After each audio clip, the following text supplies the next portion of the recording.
All right, it's 6 p.m. I'd like to call to order the April 19, 2022 Operational Services Committee meeting to order. If I can have a roll call, please.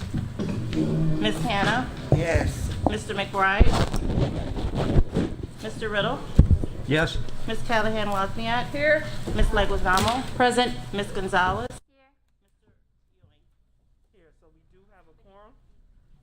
Next item on the agenda is item 3A, approval of the meeting minutes for the March 22nd, 2022 OSC meeting. Mr. Riddle, so moved. We approve the minutes as presented. Got a motion by Mr. Riddle, Second. second by Ms. Leguizamo. Any comments, questions, corrections to the minutes?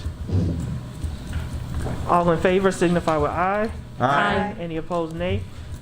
Minutes are approved. We are now at item 4A, which is Crisis Intervention and Safety Department training around trauma. Good evening, members of the board, superintendent, staff, community members. I'm going to ask if Mr. White, if you could pull up the. Not yet. Not yet. Around here? Something's not quite right. Excuse me. Let's try it out now. Okay. Very good. All right. Pardon, that was my error. So good evening, board president, members of the board, superintendent, staff, and community members. So this evening, our first agenda item is going to be around staff training within the Crisis and Safety Department. Staff training around trauma. This is something that we've discussed in the past. This is a great need. We do have a collaborative approach to this. I hinted at this at one of our previous meetings, and we want to provide some additional details this evening.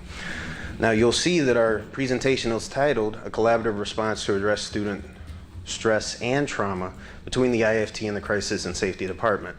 So with us this evening, and I know Mr. Wilson will be coming in shortly, but I do have our new field service rep for the IFT for the Paraprofessional Union. Cameron Sweeney is here this evening. She has made it a point to be present in District 60. We meet on a monthly basis to discuss proactive successes as well as some things we need to improve on between our relationship and the needs of the staff. We also have Ms. Amy Montalbano, who's the Paraprofessional Union President, and they're going to be presenting a lot of this information this evening, and I'm going to supplement them along with Mr. Wilson. But again, this is a great need. We know that our safety department is in front of students every day. They see the students when they're not on campus, and they are our first line of defense for us within District 60 at our middle schools, high school, Lincoln Center, Welcome Center, and some other locations that we have them. So with that, I want to turn over the mic to them so they can go through some of the training methodology as well as some of the training content we're going to put forward in front of our staff. We've already started this process, but we're going to get much more detailed with this process next month at the end of the school year in May. Ms. Sweeney? All right, good evening, board members. Thank you for having us here. My name's Cameron Sweeney, and I'm a field service director with the Illinois Federation of Teachers, and we are the union that represents your employees, as you guys know that. And I started working with Amy, has it been a year? About a year ago. And instantly, Amy had a great passion for pushing forward more professional development around student trauma and to help her members of her union better service the students of your community. So with that, we've pulled resources, and I did want to introduce one of my colleagues, Omar Salim, right there in the audience, going to call him out. The Illinois Federation of Teachers does have a union professional issues department, and that's our hub where we pull from all of the resources around the state and nationally. And so our curriculum here has been vetted through other agencies, is the most recent we can find, and we are using it in other schools in Illinois with other union members. And so with that model that we're using with the employees here, it's actually a train the trainer model. And so once they go through this, we turn over all the information to all the, graduates of this program who then can use it to retrain other colleagues, run and conduct their own trainings at the union hall. So it is a really big project and a really big commitment for the employees. Now, I must let you know that our union members know that we are here. When we met with Mr. Moten it was on behalf of our members who said, yes, this is something we're really, really interested in, and we're so grateful that the safety department has been so supportive of us rolling this out. So thank you for that opportunity. Again, so what we're hoping to gain from this is to talk about healing from trauma. We're going to touch upon race and gender equity, social emotional learning, and positive school discipline. That's going to be the pillar of this training. And some objectives of the training are going to be, we're going to work on explaining what trauma is and how it impacts brain development and learning. We're going to emphasize why educators and stakeholders in education need to acknowledge trauma and its impacts, and provide guidance for how participants will utilize established programming within their buildings to support trauma-informed and responsive practices. And then during the training, they're going to be watching some videos, role-playing, there will be some independent work, and then there will also be like collaborative work in small groups. okay, and so then the overview, if you guys turn to the PowerPoint maybe a little bit before, I did want to include the overview and the topics that we will be discussing. So session 1 is assessment and readiness, and we actually already did this with the safety staff. We had the opportunity to work with them at a professional development, and that's where we created our acuerdos for our group, right? Our group norms, and trying to build some trust and community amongst the employees. And at that time, everybody was given their journal that they'll use to reflect throughout the whole training. And so we have had the opportunity to work with them. Conducting the training is myself and some other of my colleagues. I have Dr. Monique Bordeaux-Smith, Dr. Tanya Haverdew, Ms. Deb Takahara, and Omar. So there's a team of us that come in. The session 2 is going to be about the science of brain development and the impact of trauma. And we're going to talk about ACEs, the adverse childhood experiences, right? And how to identify those, and also to reflect also upon ourselves, right? We have to work from within in order for us to be able to help others work through things. Then we're going to look at systemic forms of oppression and sources of trauma. We're going to talk about resilience and how, no matter what your role is in a school, that one-to-one connection really is what students are seeking, and how, as the role of a safety officer, you can be that one person. And then preventing employee burnout, right? Self-care is huge, especially when we're dealing with vicarious trauma, secondary trauma. And that's exactly why we start, I'm going off a little off script if I may, but that's exactly why we started with the safety officers. Because when Amy took an inventory of her members and had one-on-one conversations, we noticed that our safety officers, your safety officers, are the front line, right? They see it all. And so who better to train other union members than the folks that are leading the charge? And then also to help with some of that burnout that folks have been experiencing on the job since the pandemic. It's been tough for everybody. And then about building trauma-informed environments, right? And this is really making sure that you guys have so many amazing systems in place in your district that the employees know how to access them, or who to go to if they are having that connection with the student, right? What to know what each resource is, and to identify, do some building mappings of where to go and chains of commands to report things to if needed. And then we have systemic change, talking about the genesis of Senate Bill 100, right? That it was created by students. And what does it mean? What does it mean to the students who sponsored that legislation? And plan of action for their department. And that's where Mr. Wilson comes in, and he's been really supportive of this, but how at staff meetings are they going to be utilizing terminology that they've learned throughout the training and really take ownership throughout their job responsibilities with it. And then overall, just that trauma-informed schools, right, it is a community. it is the community of all staff, not just teachers that need this training. And that it is a school-wide approach to have a cultural shift, as you guys know, that you have been working so hard towards. We're just trying to help our members find their piece, to be that piece of the puzzle, if you will. We're going to talk about non-academic strategies to help kiddos cope, and understanding school policies and practices and how and where they come from, and that they're there to not only protect students but also protect employees, right? And so then this is where I'll turn to the gentleman about the rollout of the PD, but what I will say, I have conducted this training at many schools throughout the state, and so has Omar. And what I can say that stands out between your district is that your administration has been very supportive of this union initiative. So much so that when we said, we need extra time in the school year to do this, right? You can't pull safety officers off their job for a 2-day training, right? Who would be protecting the school? So we were met with great support. And so I'll turn it over to you so you can talk about the MOU that we created together. Thank you. So the superintendent has supported this, and we've discussed this. As Ms. Sweeney said, we do not want to pull staff away from their daily responsibilities. This is a 3-day intensive training. We have institute days throughout the year, which are just 1 day. We just recently had one last week. But we don't have 3 consecutive days. We didn't want to split it up throughout the course of the school year. So we have requested to extend the school year for the safety staff so they can do this training after school is dismissed in May. We will come back on one of the days the staff returns in August before the students and do a refresher. We will do this 3-day training for new staff members as they're onboarded throughout the course of the year. And we're going to come back on a regular basis noting progress. This is not going to be a one-hit wonder.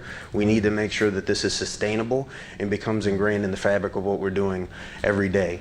So again, May 25th, 26th, and 27th are going to be the dates identified. We will have makeup dates available throughout the course of the summer to ensure that staff get this training before we come back at the start of the school year, as well as all the other department trainings that are taking place. This is just going to be another layer to that, because we want to make sure that everybody is equipped before the students come to school the first day in August. And I believe that concludes the presentation. I do want to thank the IFT.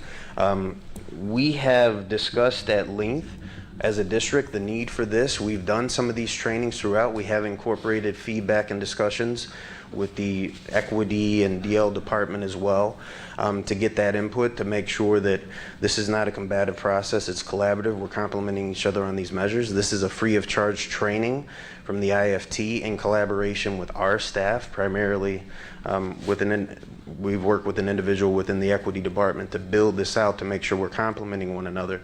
But we are one of the first to do this. We're starting with the safety staff group. These ladies represent all of the paraprofessionals within district, not just safety officers. So it's going to expand, it's going to blossom and grow. But this is a critical group we felt it was necessary to start with, and we want to make sure that they are well equipped again before the students' first day on campus. They have all the training they need, specifically this training, and they get it all at once as opposed to spreading it out over the course of 10 months. Did you want to add anything? Just wanted to add that we tried it earlier this year. We had positive response from the staff. Ms. Colon is here representing the staff, and I think it's a positive thing. And I think it's the right way to go to provide training for our staff, and I think it's going to work out pretty well. I'm just wondering, I would love to attend this. Would it be okay if I attended the PD? Well, so yes, of course it is. Of course it is. We have no problem. We would have to discuss how that would look, and here's why. The way we have this 3-day training set up, the reason we have so many facilitators is that the safety staff who's participating, we've already created a community with our norms and our agreements, because we're trying to build trust, and some of that is reflecting upon our own triggers for burnout and really being vulnerable. And so we're trying to create, not that you would make it unsafe at all, but a space where it's free from, I'm at work, can I really let my guard down? I got it. Do you get what I'm saying? And so that's where they've been so supportive with us, because that takes a lot of trust between the union and administration. For them to trust us that we are doing this, there is going to be accountability behind this training. So what I might offer is I would open up our union hall to any of you board members who would like to come in and see an overview and have a talk with me and Amy, and we can show it to you and do a practice run if you want. I would be happy to do that. But I do want to protect the space for the employees, because I think this is a great foundation to then be able to continue the work that you guys are offering them. I would love that. Thank you. Okay. So I will reach out to you and we can set up some times that would work for your schedule. Mr. Riddle? Yeah, just, Amy, could you tell me some of the positive things that have happened in schools that you have, where you have done this training before, and, That would be, or, yeah, either one of you, when you've done this in schools before, and have they come back and felt like, hey, come back and do it again, it's so great, for our staff, or what? Yes, and so every time the Illinois Federation of Teachers does this, we actually create the training for the school. So it's not just one training that we repeat at every school.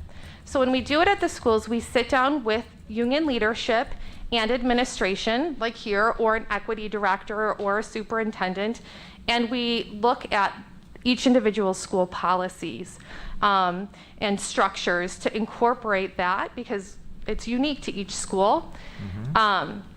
So each training is individualized. And so we have offered it at schools, at professional development. I just did an Institute Day on Monday at another school. We also offer it through our union leadership. So folks can go away for the weekend and take this training. We also offer it at our union hall outside of schools. And so the feedback that, and Omar can speak to this more, is that we have to tailor it to each school, because yes, they want us to come back because it is employee-driven training. And so we have received positive feedback. Anything you want? Sorry. I would just add that part of it is not necessarily that they want us to come back, but the training is a train-the-trainer model, so that they can kind of sustain it on their own, and maybe we check in once a year or every other year with support that's needed, and we provide that support. But again, we want it to be sustainable, right, so that the staff can flourish it within their own building and their district. Right, thank you so much. Ms. Leguizamo? okay, I have 5 questions for you. Okay. So I'll start easy and then I'll go a little bit harder. Okay. So where will this training occur? Great question. The training is going to occur at the Union Hall. And the reason we chose the Union Hall, it's not that your district did not offer a training place, they did, and we held the first one on your property. We are trying to bridge labor management in this process. And our Union Hall has a huge banquet hall and 3 classrooms that we can use with doors to, to shut down, and have some private talks. Administration will be there to check in to make sure that folks are, just like a normal workday, showing up. We'll have sign-in sheets. And so our members do expect that they know that it is a work day. But yes, it will be taking place at the Union Hall, and we will have breakfast and lunch. All right. We're very excited about that. Yeah, nice. You did mention when Ms. Hannah asked the question that in regards to the conversation on triggers of burnout, right? Mm-hmm. I'd like to just put on the table if maybe your organization could summarize those burnouts and share it with our administration and or board, and maybe we can find some collaborative spaces for areas of improvement. So I'd just like to put that out there on the floor. I think that's a great idea, and absolutely we will take you up on that. And I know that Amy meets with management monthly, and so that can absolutely be added to their agenda, and or us coming back and reporting to you guys in some fashion. Yeah, definitely. See, going by really quick. Okay. Ooh, okay. We're on number 2. This might be for a question for Mr. Wilson in regards to implementation. I just want to understand, once the training is done, When will everything that they have learned be implemented into our school system? So will it occur on the 28th, or we're going to wait for the summer and then come back on the 1st of the following school year and implement it all then? I think the implementation is ongoing. This is a part of it. And so what we plan to do is get this initial training done and then come back with refreshers. And part of the refreshers are going to be through your own in-house equity department that we've been collaborating with to make sure that the safety staff is incorporated in the PD throughout the school year. But really the goal here is to set the foundation to have a true understanding of what trauma can look like in student behavior, right? Because it's different for every student. And so I would say that they will gain knowledge that they can use the day they step back in after their break or throughout the summer or in coaching or whatever role they do throughout the summer. That's great to hear. Perfect. And then let's get into a little bit of the tougher ones here. So, you know, I'd be remiss if I don't mention that occasionally I have conversations with both students and parents where they have expressed encounters with your organization are not always positive, right? So how is your organization gonna get feedback from our students or our parent organizations about how the interactions have been and how to identify or inventory areas of improvement in that collaborative space and communication space?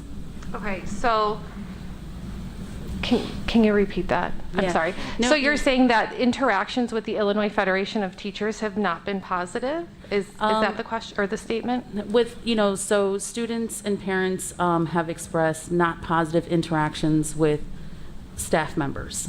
Okay. So what I'm hearing here is from your organization to the union people, the staff, our staff, right? That they are, that's that kind of view level, right? And so I'm hearing from students' perspectives and parent perspectives, Yeah.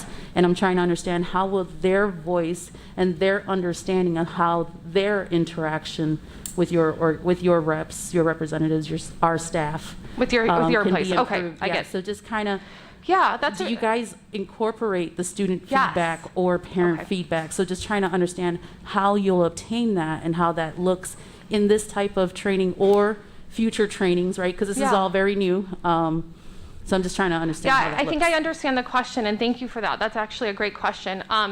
So I would start by saying that the core of talking about a trauma-informed school is about relationship building.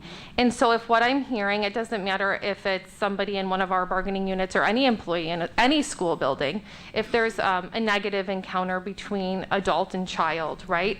It's about restoring the relationship. And so yes, this trauma is going to ask employees to reflect in a journal that is private about an interaction they had with a student. And then obviously with no identifying information, we pick that apart and we talk about, okay, where is the in here? How are we repairing it? What does restorative practices look like when the adult is setting the example for the student, right? How do you repair the relationship? So I say that would be part one. That's how we're prepared to address it. I think I heard you say, how will we collect data to know if it's working? And I don't know, and that, because they are your students and they are your parents, we would have to talk with our admin team about how we would progress monitor, if you will, next school year. So I think that would have to be open for discussion when we would really want your input. But I would focus more right now on the beginning question you had. Yep, definitely. Okay. And, you know, so I just want to make sure because they're, you know, not every situation is always positive and not every situation is Yeah. always negative, right? And so there are those cases that are being expressed out there. And so I do just want to be able to, of course, bring it up to our administration and find a way that we can all collaboratively improve in that area, right? So this is the only reason why I bring it up for you today. I appreciate the question, and I will take note of that and think about it as we're training and come back with a better response. But Yeah. my gut is telling me that what I'm hearing, it's about relationship building, right, with adults, Definitely. and how that can become more sustainable. Perfect. And last question. So this is probably for Mr. Moten, Mr. Wilson, Superintendent. Historically, the trend in our school system is there is an increase in physical altercations at the end of the school year. This is a 3-day event that will take away resources for those kinds of heightened situations at the end of the school year. So I just want to make sure that all of that was also taken into consideration when choosing these dates specifically, and just kind of giving me and or the board some reassurance about having the support systems for those type of scenarios. End of school year activities, let's just say that. Yeah, no, thank you for the question, Ms. Leguizamo. So something that I said earlier, and I don't know if I was clear, we purposely waited till school year was over to do this training. So there won't be any students in district on these 3 days when this occurs. So we didn't want to pull away resources from the high school, the middle schools, et cetera. Our last student attendance day is May 24th. May 25th is a Records Day, I believe. So no students on these 3 days. Perfect. Those were all my questions. Thank you for that, Board President. I give it to you. So just very briefly, I first want to say thank you to Para-President Ms. Montalbano. The union came out and members came out at the start of the year, and one of the things that they requested and that they demanded, which was right, is that our staff needs training to be able to support our students. It wasn't that they were willing to come to the table with solutions. And so I thank the IFT for supporting those efforts. And when you talk about the difference that one individual can make, and it doesn't matter what that individual's position is in that building, is Mr. Crittenden, Mr. C. Mr. C, for 3 years, every morning that he saw me, he called me MLK, right? That was a confidence booster. And then in 2008, Obama got elected, and he started to call me Obama. And he did that in order to instill confidence in me, to make sure I felt seen, in order to promote my leadership. And he didn't have to do that, but that was a mood booster. And those are the simple things that I know that our staff do day in and day out in order to support our students. And so I appreciate the collaboration. I'm excited to see, like you said, it's not an adversarial approach, but we are working together to solve this problem, because at the end of the day, we are on the same team. So thank you all so much. Thank you to our entire para union and our safety staff, who are our front lines and have had a hell of a year. So we see you, and I'm glad that to see this progressing. So thank you. Thank you. Thank you, ladies. The only action item that's going to come forward as a result of this is actually going to be extending the school year. So next board meeting next week, we're going to be requesting to extend the school year for this particular group, because contractually their school year ends before these dates, or it ends on the 25th of May. Okay? Thank you. All right, next up is item 4B, Administrative Salary Structure Audit with Morgan HR, Inc. Okay, thank you. All right, thank you all. Thank you. Thank you. Thank you.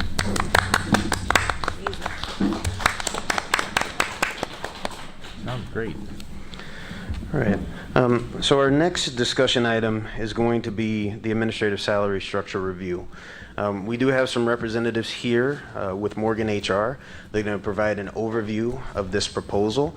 But we wanted to bring this forward because we've identified a need to do a salary structure review for our administrative staff, all of our non-union staff, with an emphasis on our assistant principals, our principals, and our coordinators. We also want to look at all of the key administrative positions, our managers, our directors, our assistant directors, etc. So we're taking this approach to do a comprehensive review and look at these areas, as well as the job descriptions associated with these positions. I have with me today Ms. Laura Morgan and Mr. Rick Harris. They're going to provide the overview, but again, this is something that's going to come with recommendations moving forward, strategies and structures. We want to make sure that we're very equitable in this approach and transparent, so that we have a salary schedule that accurately complements the positions, the administrative positions we have in district. And we want to make that available for public access and view, as well as on our job descriptions. So we have candidates that apply for the positions of need in the district, and they know exactly what they're walking into, and they don't go through the hiring process and get to the finish line and realize it's not what they expected financially. And Superintendent, do you want to say something? And this is also a request from the board to look at our salary structure for our principals and assistant principals. However, we took it a step further to look at all non-union administrative employees. So I'm going to ask Ms. Morgan to come up. Thank you. All right, thank you. And you're tall. I'm afraid to move this because every time I touch these, it don't work. Is that better? Okay. That's better. Anyway, thank you for this opportunity and thank you to see you. My name is Laura Morgan. My company, Morgan HR, has been in business for over 18 years. We have helped with many different organizations, municipalities, nonprofits, and education institutions. We have with me is another expert, Rick Harris. He and I, in these cases where it's very sensitive with school, board, and also public environments, I usually do a great job of partnering with an expert, and actually he brought me forward to present to you how I can help with this review. My team is equipped to do basic for us, maybe not basic for you, but it's one of those that we really take to heart the root of a job. So we will look at the job and ensure that, and we have this saying in our business that nothing's true until it's written. So we will make sure that the jobs that are written are true. And so part of that is also taking what you might have, but also evaluating it to see, is this in fact the way the job's carried out today? In my experience, I've been doing this over 30 some years. Often that job description might have been a dust collector written in courier type. So we will find out if that's true. And then we will take the effort to capture with some interviews. We will do a job analysis with the leaders, with Mr. Moten, as well as those that he feels that we should meet to really understand the root of the job. From there, that's phase one. That's really getting into what is it that, what's the current state? We don't just look at the job, then we also look at things surrounding the position. What policies are in play that actually help determine when someone's pay is being decided? If that's written, great. If not, we will write it, what we're hearing. We will document the current state. Then after that, we'll we'll understand what's inherent. We will do some interviews with some recent hire leaders saying how were the decisions made, if they were scripted, that helps us. If not, then we will get to the nuances of what those decisions were. We take a very personal, we take the personal piece out. We really go into the root of the decision making. We look at what was written and then all the decision factors that got into those decisions. So that's really phase one. It sounds heavier, but it's actually a good week to 2 weeks of data gathering. Phase two is when we look at your alignment. We will identify what we hear are relevant factors to the alignment of one position to the other. We will also contrast that to in a vertical in a school, but we'll also contrast that in other schools. So then we'll end up coming up, does this feel appropriate? We are human, so we know that there's a feel factor. There's a little bit of this feel. But then we also do a scoring technique to help make sure the job. Some of you might have heard of HAY. We don't do HAY, but we do something similar to that. We will look at the breadth of the job, the depth of knowledge for the job, the interfacing with being the leader of a community within the school, the essence of the assistant principal. I'll make the assumption that the assistant principal is defined very equally. We will actually understand if that's true. And not to say it's wrong, it might be that someone's carrying out their job differently than what you expect. So we will know what's interpreted, but we will also want to make sure that if that's an expectation based off performance, we will delineate that for you. So we will work with the leaders saying, okay, this is how this individual is executing this job. Is this in fact how that job should be executed? So, and that's through some interviews as well. So that gets us alignment. If there's a job description that needs to be changed, we will write it. And then we'll also test it to make sure that everybody's reading it the same way. I did learn in earlier third grade when I actually had the word H-A-V-E, and I said to my teacher, what is a have? So we all read a word funny. So I know that so I want to make sure the words mean something to everybody that reads it. Phase three is then we get, so that was internal, right? So I'm looking at alignment and structure internally. Then, of course, we're going to go to the market. We will identify during those first 2 weeks as well, who are the right comparators for the respective school system here. I have often had municipalities say that, well, I'll bring up, one was a small school series, and they wanted to look at the larger school system. Naturally, that creates, if you remember regressions, I was a math major, that skews the data north. So we want to make sure that we're looking at the data that's representative of the school size system size. And then there will be the other half of that question, what's a strategy to win though, right? How can we make sure we get our talent? So we will look at what you need to do structurally, and then we'll also look at how do we mitigate some risks with the current environment with inflation. Everybody's hearing that people are jittery. So we will talk through how do we mitigate any of those potential risks. And so then phase 4, I did get ahead. We will look internal equity. We will look at external equity. We will identify what we see are potential gaps. We will do a regression to understand if there are some predictive salaries that we're missing the mark with current payment pay strategies, and we will present that to you. So that's really it sounds, I do this all the time. I hope and expect you guys have questions. So it's pretty straightforward to me, but I'm sure there's probably like, wow, how does this work? So let me know how I can help you.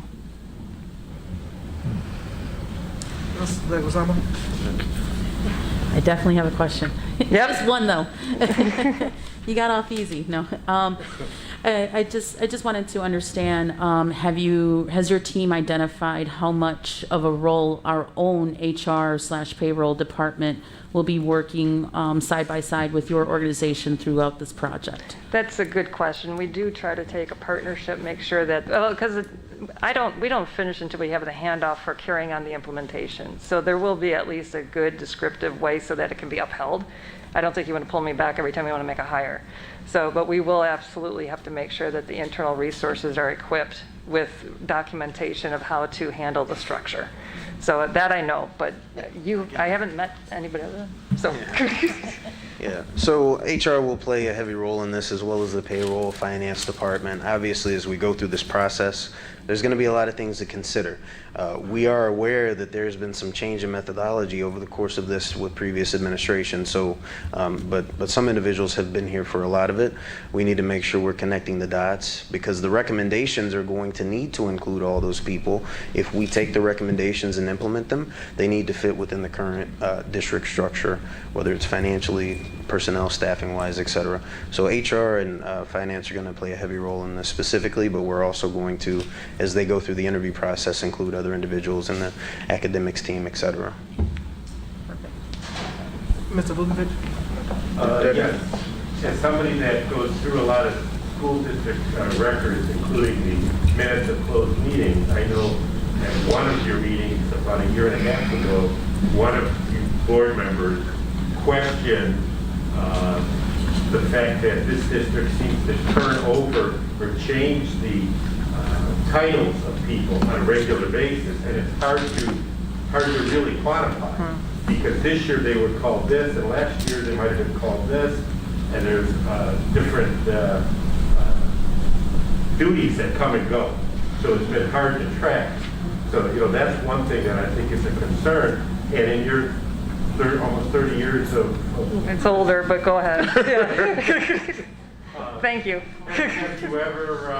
Have you ever come across a situation where, after going through this, you say this position, not only are where they should be, but they're actually way above what the other districts are? And how is that received? Well, received is a different question than what's right? So there is a few things, and you probably can speak to this too.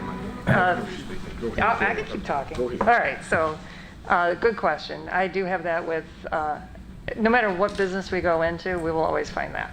So there is, unless there's one that everybody's exactly paid 12 salaries. So unfortunately, there's the difference, right? We have equality, but we also have the unicorn factor. Everybody's a unicorn. And so we really work at what is that job that you expect, and then we will work through if there's going to be shifts from that. That's really where this is kind of like setting that baseline structure of what's necessary and what's required. And then if I can't say that that would never happen, but that's something that we do root out, like what is it?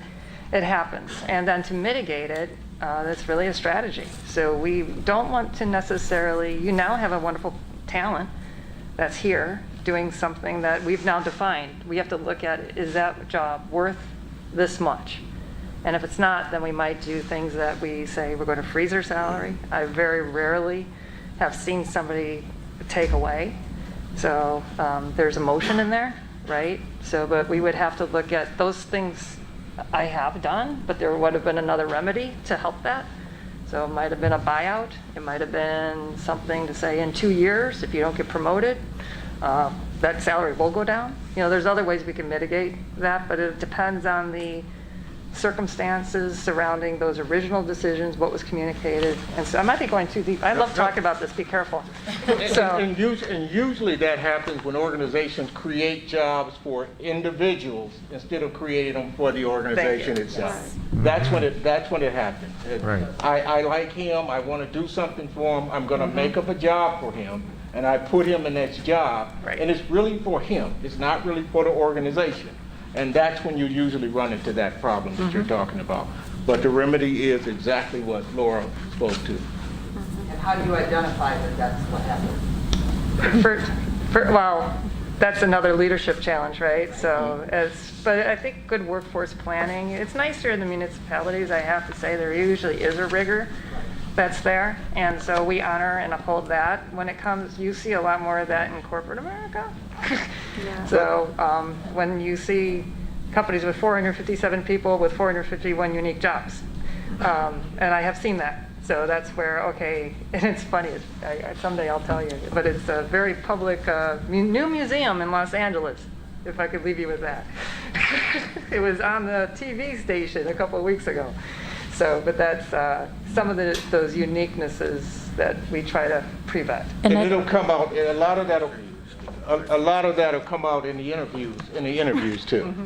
Yeah, so that's the whole purpose of the audit, to unpack some of those things and to understand processes and systems and so on and so forth. And a lot of that'll come out in the interview. Why is this the only person here, or what made us promote this person here, or how long has this job been there? Those questions will come out. Yeah. I believe also it might even come up through your market comparison as well, right? Because you mentioned that would be one of your steps, but yeah, just to add on maybe to that. So we also want to make sure, we have to make some assumption if there's behaviors in that market data, that market data behavior could be in other institutions. So we will need to use the data to help support the leadership decisions, knowing the environment of where we collect the data. So just because a salary range is public, everybody's seeing transparency out there, but you don't know the story behind those numbers. So we don't want to keep causing more problems. And this is where you are seeing a 35 to 36 year experienced comp person, so just for the record. We have to make sure that we're interpreting that information consistently, and that's where I will challenge each of you to say, do you agree? And I get to be the expert to a point, but this is where the leadership comes in, and that's where I'll rely on each of you. So yes. So what happens when you decide that this tier of people are way overpaid, and now we're going to have to cut their pay scale? Not necessarily. We will look through underpaid. the different, I will present to you most likely 3 alternatives, and we'll feel it out. But I will also look at how severe is it. Can we fix that challenge in 2 years, naturally? Mm-hmm. So is there what are the assumptions I could put into the math? And we will work through that. But there will be, and I can tell you, we will find an issue. That's why comp has kind of a comp, we're always in their den, we never seem to be let out, so but we will find an issue. Yes. Yeah, my question, I guess, and I'm glad that you have 30-some plus years experience, Ms. Morgan, in this, because I guess my concern is, because we're a public agency, how public is the information that you get? Can it be FOIA'd? Is it going to cause problems with employee A and employee B? Maybe now they're paid the same. Maybe we're going to start increasing employee B because they do a lot more responsibility. And employee A says, "Oh my gosh, I don't believe that group that they didn't do a good job on maybe I didn't tell them enough. Maybe they saw me on a bad day." So how do you prevent problems like that? Once you've done your survey, and you've got your data, do you keep it pretty much under taps? How does that, in a public agency like ours, how does it come out in the wash, and who gets to see it, and who gets to act on it, and how do we stop confrontations from occurring? You've done public agencies before, I'm sure. Right. There will be a few things that will occur. It's also, a lot of the studies are actually publicized. So a lot of school systems will include them in the board notes, and everybody will be able to sort. As a matter of fact, I have found some already to see how I'm lining myself up. So, but the data, it's a transparency goal even for the school system. It's really, if we're going to say to your leaders as employees of, we believe that we did a good rigorous role, and this is not the one and done. We're going to invest on doing this ongoing. So I think the first one is sharing a communication strategy that helps everybody know that, hey, I know there were some things in recent, I don't know how recent, but I think it's really saying that we are all aware that everybody wants to earn and have a healthy paycheck, right? So we have to actually build a communication strategy to support that. And leaving people in this parent to child, oh, I don't know, and the child is you as an adult, well, why don't I know? I should know. This is an adult-to-adult conversation. Let's manage to the adult-to-adult. Let's deliver, assuming we all hire adults, give them the data to help them make a healthy decision for their own career, as well as saying, hey, there's a reality here as a business of what we can actually truly align to. And you might need to realize that it's hard for me to say that I'm not Beverly Hills. You know, or we might say, yeah, you could go pull out data. Well, no one's going to present the data that's lower than their job. I can do it. That's not necessarily the conversation. We don't want to do the number game.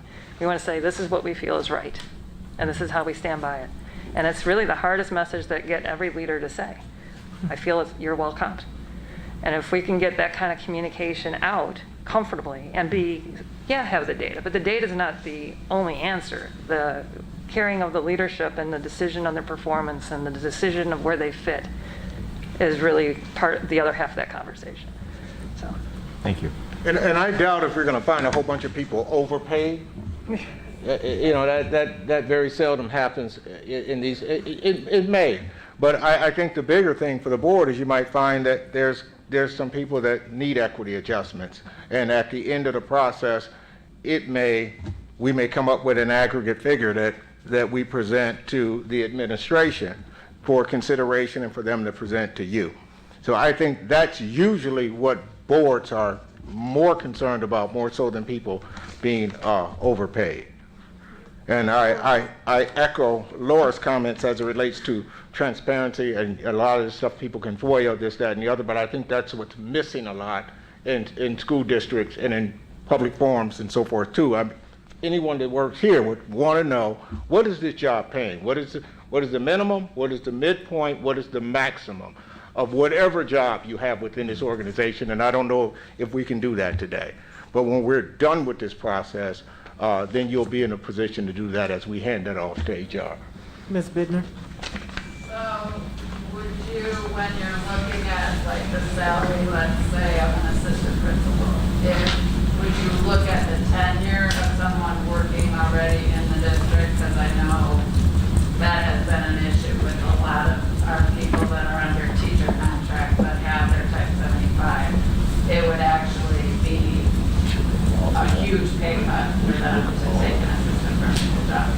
So do you look at things like that when you're considering the pay?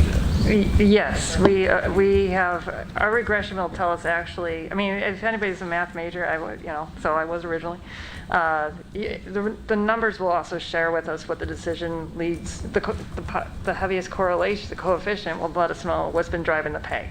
So we will know what's been driving the pay. What we will then need to know is what is it that we want to be driving the pay. And that's some of the discovery that we're going to be working through. I know that you already have answers in your mind. We're going to see how that all fits. And I want to say, just in response and kind of to start to wrap up, so if anybody has final questions, is part of what was driving this decision to go this route were those conversations, as you had individuals very qualified for roles, but due to how it would impact them economically. We also know we are in a competitive market where individuals are leave, and then we also, just personally as a board, hear time and time again the same question is why? Why does this person make this? Why does that person make this? You made this change 5 years ago, so it creates an inequity because we do the same job, or I feel we do the same job, we should make the same pay, or what is driving the decisions. So this was a direct asked by the board. It started off specifically for that group. Is we made a decision, and transparency is what the mode of the evening is. The board voted in order to make it $75,000. So it doesn't matter if you are going into your first year as an assistant principal, or you've been in the district as a teacher 10 years, 20 years, and now you're going into the AP role. How do we solve for that? And then how do we actually have a system where when we're asked, we can very transparently disclose how those decisions are made. It also takes the burden off of the hiring manager to have to guess and evaluate worth, right, to each individual. And so I'm excited to see this work happen. And glad that it will be as encompassing as it is, and really look forward to the analysis and looking at the data, is because, and I tell it, transparency. When we look at District 60 and we talk about attracting talent, right now we're looking at administration. Next year, teachers, we have other contracts and bargaining units, right? So all of this is relevant, all of it is related. How do we keep, retain, and compensate fairly in a transparent way? And decisions that were made, were they the right decision, right? And if not, how do you amend it in order to make it right now? So unless Mr. Chester, I saw your hand. Did your question get answered, or do you still have a question? No, that's okay. I'm sorry, Mr. Chester. Okay. All right. Unless there are any other questions on this item, I do want to, as you guys can see, there are a bunch of information items we won't be, most of them are renewals, and there's some information, so I'll let Mr. Moulton walk us through what next will be through the information items. But thank you to Ms. Morgan. Morgan. That's right. Ms. Morgan and Mr. Harris. So thank you, Mr. President, and thank you all for coming to present this evening. Sustainability is key in this, so although we're going through this undertaking, I do want to highlight that this is something that we will have to look at on an annual basis to make sure it's current.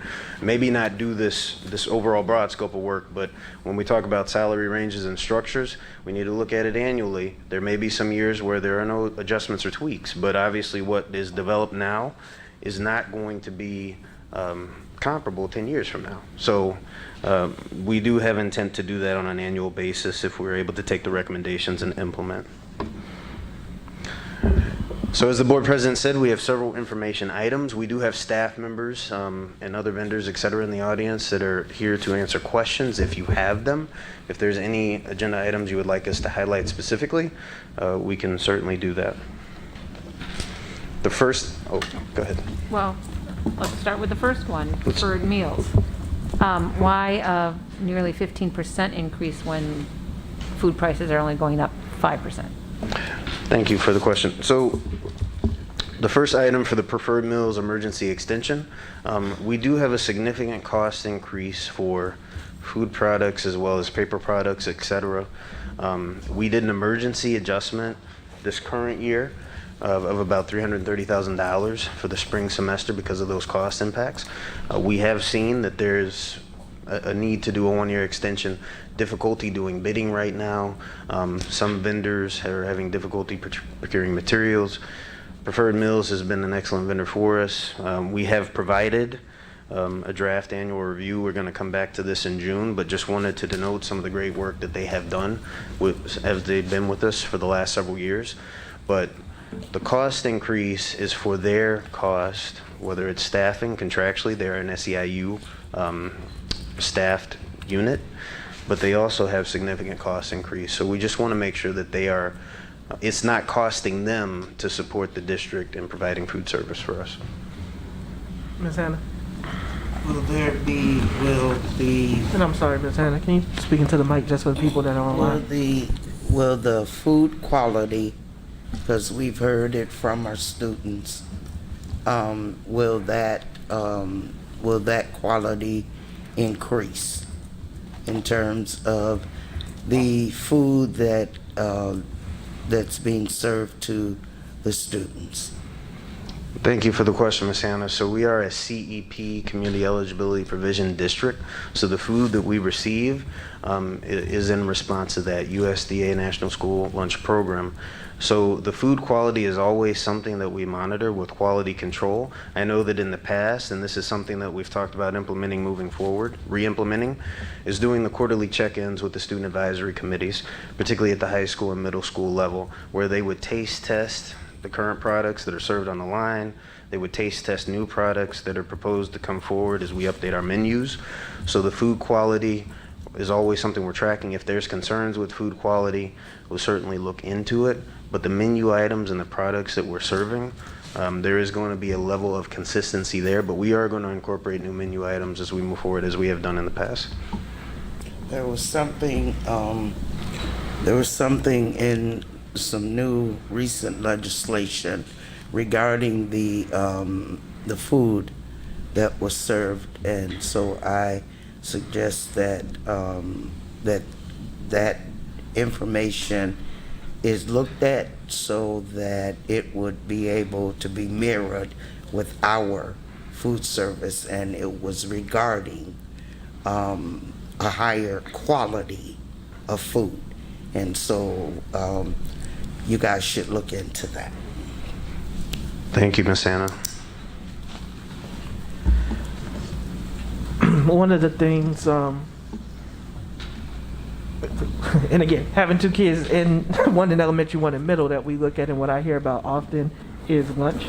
And so one thing that I enjoy about our partner is that they are responsive.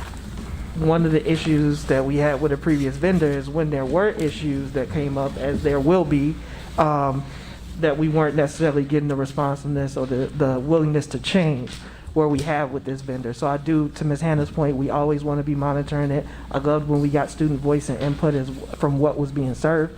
I hear about it just like I'm sure Ms. Hannah does daily and anybody else from our family members. And so we want to watch it, but I do want to publicly I thank them, is because during the pandemic, they continue to serve food, standing at, if it's at buildings, coming in, showing up early, doing what they can to the best of their ability with what they have. And so we always want to be striving to be better, but I do want to recognize the good that they do. And so I thank Ms. Hannah for bringing that up.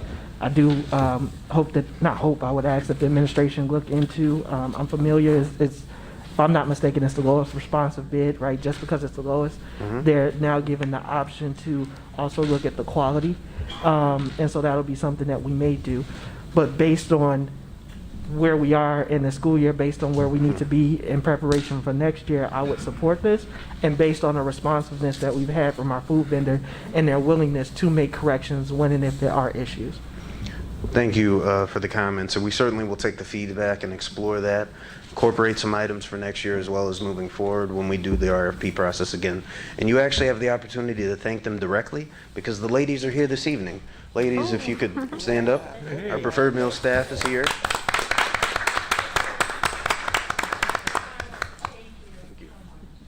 No, thank you all, and thank you to the entire food service team, as well as I don't see, and it might just be me, but Ms. Williams, who does a tremendous job as well, overseeing the program, doing excellent work, and making sure that she's working collaboratively with our food service vendor in order to make sure that we're staying on top of it. So, thank you. Thank you. Thank you.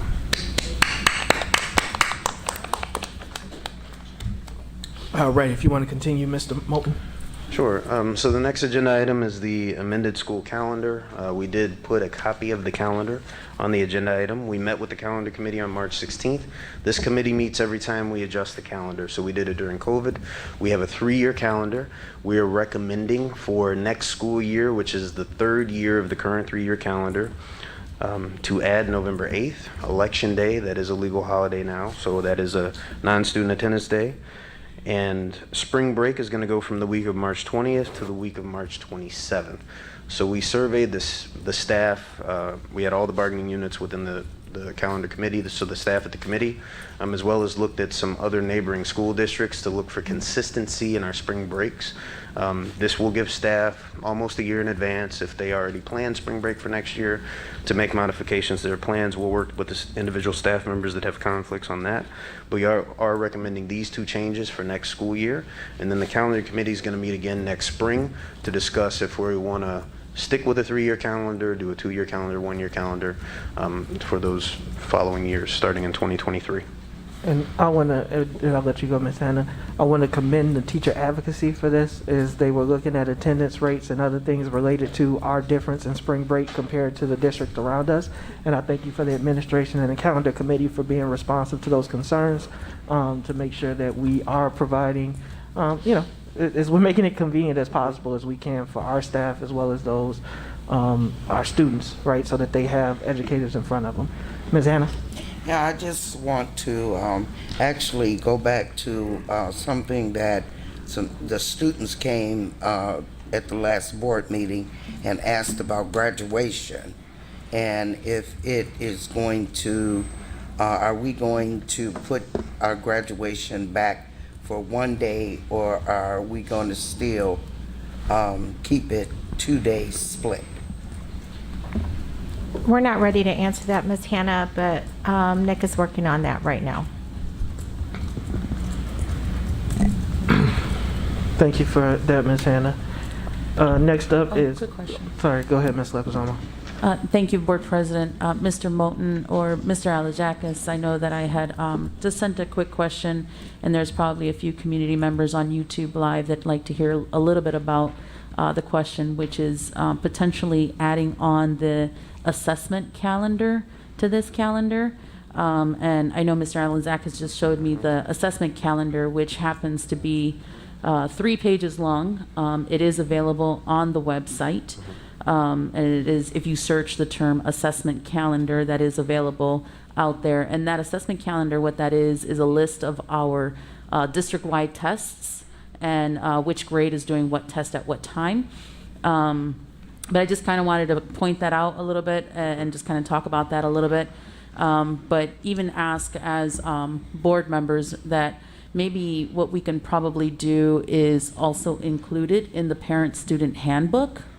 I know there was a few community members on social media that had suggested putting the assessment calendar somewhere easily accessible for them besides online, because a lot of parents did not know that that was available. So just want to get anybody's feedback. What do you think about adding that on to potentially the parent-student handbook? When you say assessment, you mean when the students are testing with you? Okay, Yep. got it. Yep, that That's calendar. And we also need to put it in layman's terms for parents. Testing calendar. Yeah. You know what I'm saying? Mm. We all want to, use assessment, all the semantics and so forth. I would be in support of it because the question that I had with moving spring break is that if students are testing before spring break, that's awesome because then they actually get a break. If the move happens so that they have to study during spring break and then they come back and then they have to take their tests, I know that was an issue.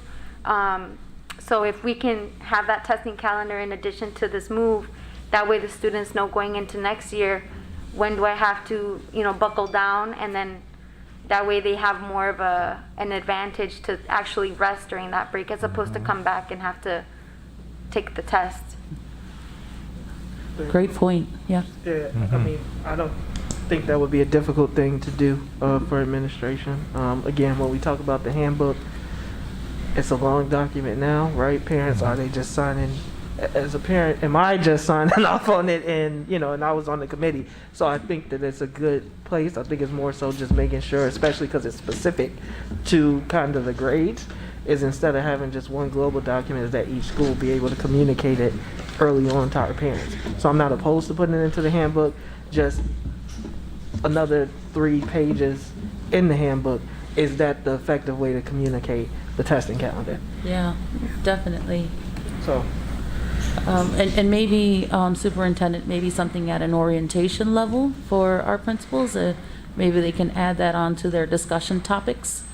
I think that's a great suggestion, Board President. And I guess I want to be clear. If it's in there, that's fine. And I support that. Yeah, I don't- just yeah, doesn't I don't know really if it is, achieve yeah. what it is that we want to do, which is communicate it. Yeah. So Definitely. Thank you. thank you. And I think as we start to develop the student handbook, that we can look at that when it comes forward, and appreciate that. So next up, there's approval Transportation News Expo. Item is listed there. D, attendance at the NASRO 2022 National School Safety Conference. Item is there. For the actual vote, the request came from Ms. Leguizamo that the names of the individuals that are attending be included. So while that's not here, outside of the one, is if there are any individuals that are accompanying Mr. Wilson, that those be listed when the board takes action at Tuesday. Thank you. E, external physical vulnerability safety assessment. Mr. Moulton, if you can speak to why there's no attachment to this one, and also a reminder to the board. Yes, thank you, Mr. Ewing. So we provided some information to the Board of Education under executive content because we want to make sure that we're protecting the nature of our safety and security practices within the district. Now, we are looking at an assessment that identifies deterrence, detection, delay, and response at our 2 high school campuses in AOEC. But again, we wanted to maintain that integrity. I know Mr. Wilson has been working very diligently with this expert agency to provide this service for the district. And we wanted to bring this forward right now because we want to make sure that this takes place while school is in session, so that, again, just like the trauma training with safety staff, we're prepared the first day that students arrive next school year, as opposed to waiting till the summer or doing this next school year. So that's why the public cannot see the attachment. The Board of Education has a copy of the attachment that highlights specifically what is going to be taking place as part of this scope of work. And again, this was a direct ask by the board and Ms. Leguizamo, and in response to some of the concerns that we've been hearing, as well as thank you to Mr. Wilson for bringing it forward and really stepping into his role to make sure that we're providing a safe environment for our students. So thank you, Mr. Wilson. Next up is the new security camera. I don't know how to pronounce that. So security camera systems upgrade. There was information there and amounts as well as the schools that'll be covered. I'll wait for the email back on that one. Go ahead. Any questions on that either from the public community? It's very transparent as far as what's happening, the cost, and why we're doing it. And I don't think anybody is opposed. I know there was a question about would there be sound, and so that'll be something that they'll be confirming and have confirmed before the board takes action. G, water main update. Information is there. The cost impact is there. And as my father says, when I became a homeowner, it's not a matter of if, it's when. So it almost, it matters what it costs, but it's going to break down, and so we have to be prepared and prepare it when it does. H is updated HVAC mechanical improvement project. So, and again, this is one of the things that I'm really thankful to our operations team for, and that is the Johnson Controls and some of the cost savings that has gotten back to the district, as well as efficiency that's generated for the district, as well as their use of minority contractors exceeding the board's minimum requirements. So thank you for that. Do we want to highlight the last 2 slides at minimum on this Okay, one? real quick. At And the minimum. reason I'm not in the It's board, great. in community as well as board, remember we got 2 meetings, so I'm not rushing to it to get through it. I think there's great information here, but we didn't have a student achievement meeting, and I want to be respectful of our time, but more importantly, the community's time. So go ahead with that. I think it is great news, Mr. Moulton. Thank you so much. So one thing that the superintendent has mentioned in previous meetings is creating pathways for our students. So as part of this project, and this is a very large scope of work, Johnson Controls has met with the operations team, as well as Dr. Thomas, CTE coordinator, currently working with the tech campus in the high school, to create a pathway, a potential pathway through mechanical work for our students with this scope of work. So again, these are discussions that are taking place right now. We wanted to highlight the potential opportunity. There would be some cost sharing and investments, but ultimately this would be a program that would put equipment in a classroom space. We'd do this with the academic team, and we would, Johnson Controls, and Mr. Van Ness is here to back me up, would provide a instructor to do this. And again, there would be some investment on behalf of the district, but we're working through that now. We want to provide this opportunity. The mechanical work is going to be continuous. We're doing 3 school system upgrades now. This scope of work is impacting up to 16 sites throughout the district. But like with everything else, We never stop. So, and this pathway is certainly lucrative and has potential for some of our students who want to explore this opportunity so they can get this knowledge before they graduate our system. Is there anything you want to add? No, that sounds right. And it's not a certification course, right? It is like general knowledge, even for anyone that just might even express some sort of interest in this area. Absolutely. And as Yeah. we know, we all become homeowners eventually, right? And so I don't know how much of this will even tackle some home HVAC systems, but I think that this is very beneficial as they journey on to their next chapters in life. Right. Yeah, student engagement programs have been very popular and successful at other school districts, and so we thought this is the perfect place to add it, right? It's all about the students here, and it can expand into the community. In fact, in other cities, our programs with the schools have opened up the opportunity for community members to come in and actually be trained in HVAC as well. So that's, you know, a really cool thing for the local community, right? But we thought we'd start first with the school district, right, and see what we can create together with our curriculum that we have and create something really good and innovative for the district here. This is great. Mr. White, could you also just scroll up to the last one just to give that potential proposed look so that everyone could take a look at it on YouTube and here live as well. So those were my comments there, Board President. No, thank you for that, because I think sometimes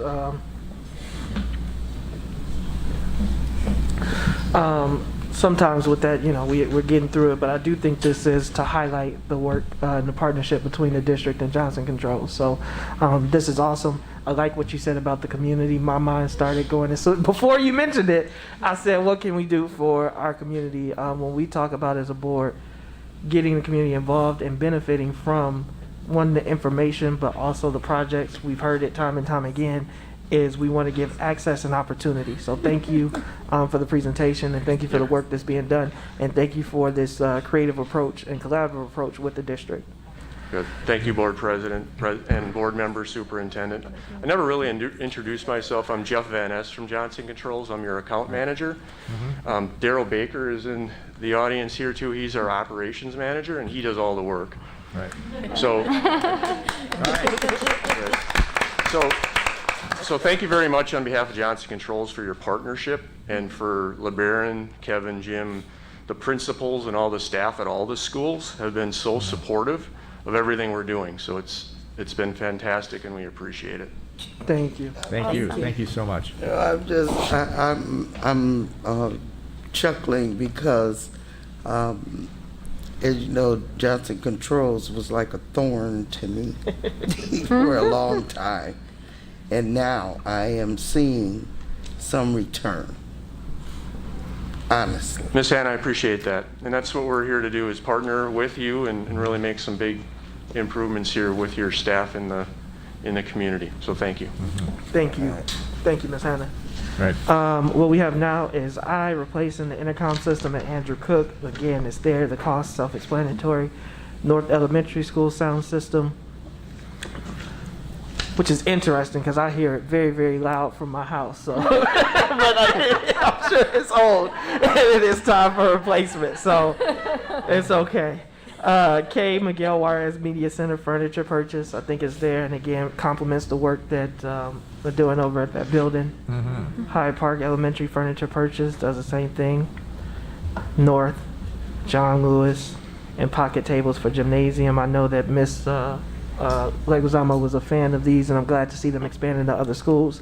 And I do is because I've been saying to administration, and I want to say it and model what my expectation is say explicitly what we're doing. When individuals ask where's money being spent, how are we spending money, how are we actually getting things into the classroom, we can always do more. And we're doing and moving very, very fast, but these are expenses that directly impact our students in our schools.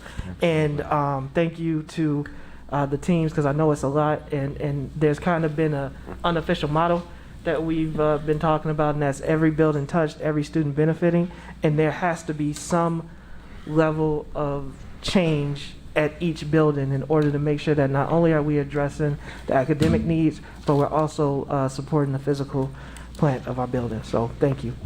And Mr. Ewing, I do want to apologize to you on the board. There is one agenda item that did not make it as it relates to furniture. That's Clark Elementary.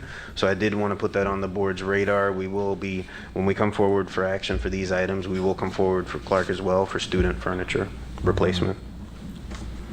Thank you. All right, then we have our reports there. So treasurer report, student activity and convenience accounts. Any questions on those items for the public or the board? Could you give us an explanation of the charter bus information? Absolutely. Mr. White, if you could go to agenda item 6D, charter bus information, and pull up the attachment there, please.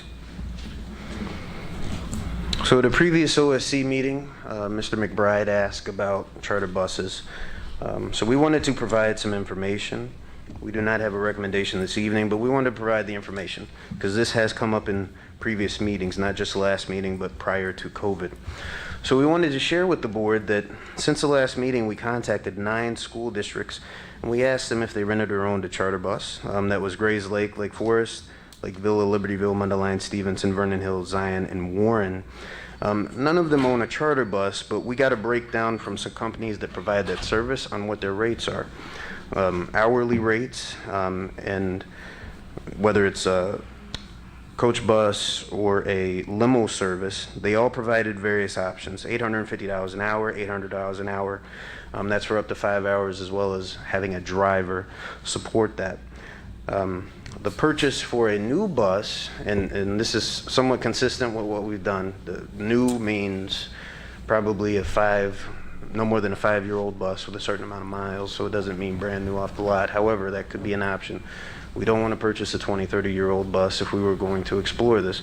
So anywhere between $200,000 and $300,000 for a bus that could come with no maintenance initially. We would need a driver that's CDL licensed with a passenger endorsement, a bus permit, and a brake endorsement. And then just a note for additional information. When we asked the districts how they utilized the rental service for their coach buses, they said that they chartered buses for prom and out-of-state trips, and those were some consistent themes throughout. So we just wanted to provide the information. This would, and I don't have included here, we don't have included here regular ongoing maintenance costs because we currently do not have a bus like this, but we could project anywhere between $15,000 to $20,000 in maintenance on an annual basis to keep the bus running. Obviously that cost could vary if the bus sits more than it's driven.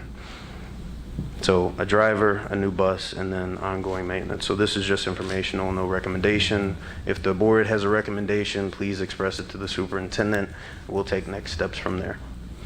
So by Yes. charter bus, do you mean the bus with the washroom in the back and? A coach seat? bus. Coach bus. Air not- conditioning. Not these buses we have out. Yeah, not the yellow bus, school buses. Okay. you know, like a Greyhound, something that we would charter, yes. Okay. And that would have the storage underneath for luggage and equipment. And Wi-Fi. And Wi-Fi and air conditioning. And Wi-Fi, air conditioning, So, TVs, movies. Mr. Moulton, would this bus be utilized like for college trips as well? So it could be utilized for anything. Okay. Again, the opportunities are limitless. I believe we've discussed ROTC, athletics, fine arts, choir, band, etc. It could be done for any out of town field trips. You know, right now we try to keep maybe around a 5-hour radius for our current buses. But obviously with the proper maintenance, this is something that could go to California, New York, Texas, Florida, etc. So obviously, you know, we're not recommending that we purchase this. We were just providing the information, but there's a lot of opportunities that this type of bus could be utilized. And you would think about purchasing one or multiple if that was an option? We will take your recommendation.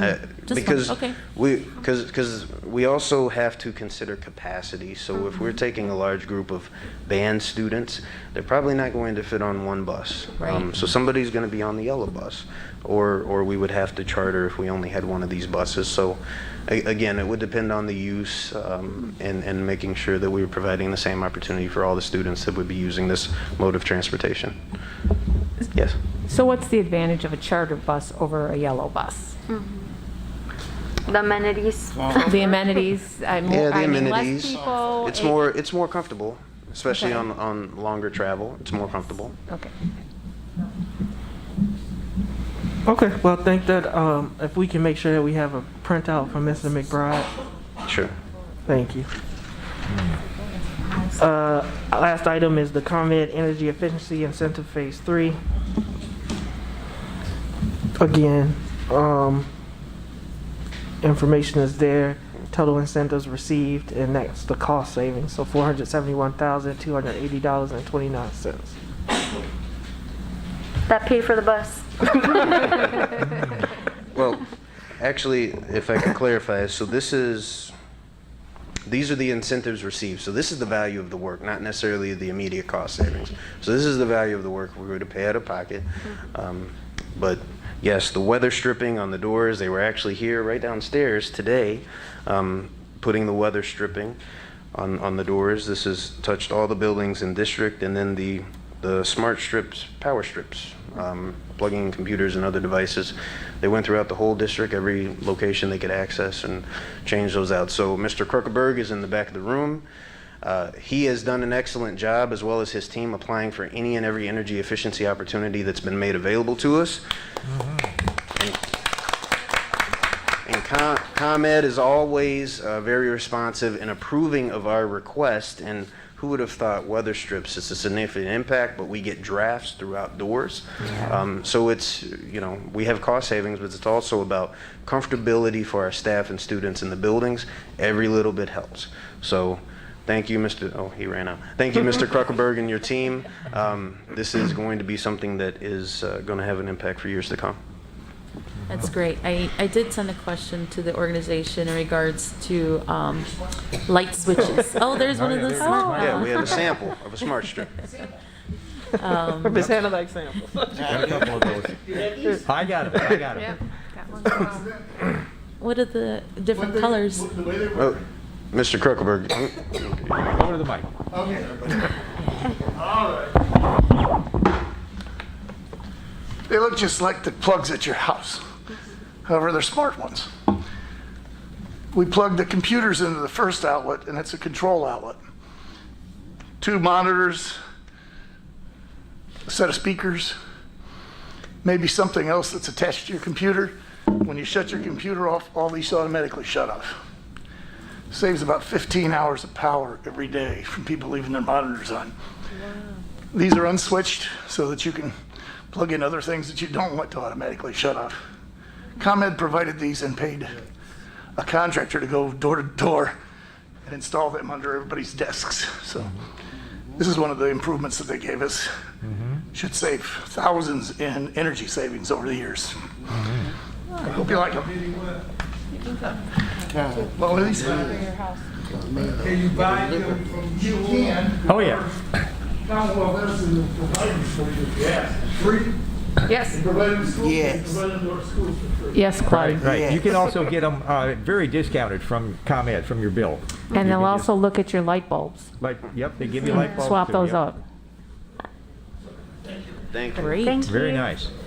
Thank And you. so I sent in that question in regards to the light switches options. Oh. So I'll wait for the email to return on that one. Yeah, we'll look into that. We've already made some adjustments to that system at some locations, and we'll work with the Diverse Learners Department to make sure that it's adequate for the students' needs. Thank you. Well, with that, it is 7:30, so we made, 7:24. Look at that. We made it in an hour and a half. So Board of Education, if I would like to call for adjournment, and then if we can meet back as close to 7:30 as we can to continue with our student achievement meeting. Motion to moved. adjourn from Second. Ms. Wozniak, second by Ms. Gonzalez. All in favor signify with aye. Aye. Any opposed, nay. Meeting is adjourned. We'll meet back 7:30. Thank you.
I'll have to take it wait until later. There's more downstairs. So Yeah, I you just got grabbed- one? I got one, yeah. Yeah. It is, I'd like to call to order the April 19th, 2022 Student Achievement Meeting. If I can have a roll call. Mr. McBride, Mr. Riddle, Present. Miss Hannah, Thank you, yes. Miss Callahan Wozniak, Here. Miss Leguizamo, Present. Miss Gonzalez, Here. President Ewing. Here, so we do have a quorum, and we are going to continue with our student achievement meeting. So similar to the way that last meeting was, this meeting will take kind of just as long as the board has questions in the community after we have a presentation. Each of the items have their attachment and the information as to what is being asked, and we'll go through them. There's a lot of information item, and the reason that there's so much information item is because, again, in responsiveness to what we heard and in reaction to supply chain. So we don't want to get into a situation where we're ordering midsummer, end of June, trying to get it into a fiscal year, is we want to have what we need in place on day one, and that has been a recurring theme that we've heard this evening.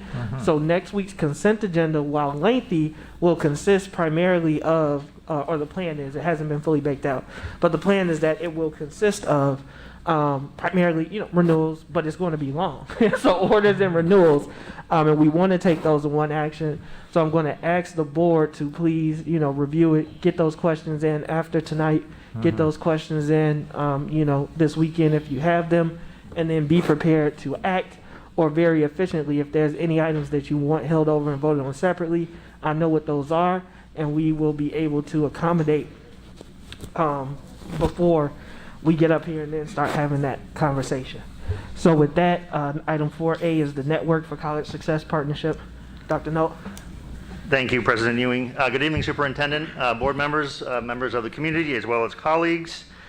I am here tonight representing the Academics Department on behalf of Dr. Cesario, who could not be with us this evening. The first item is the Network for College Success Partnership. Can you put up the presentation, please? Thank you.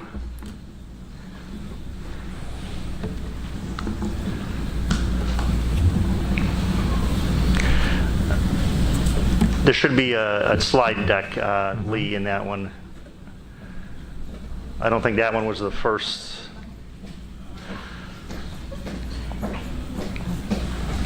Wait, did he skip over the approval of the meeting minutes? Or we already did that I did. one? I'll go back. I'm Oh, sorry. okay. Well, Try the bottom one, Lee. I think it's the very last one in the row there. While he's bringing that up, you want to get that? No, Wrong. Okay, that's fine. Wrong one.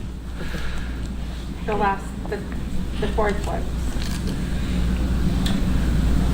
Network for College Success.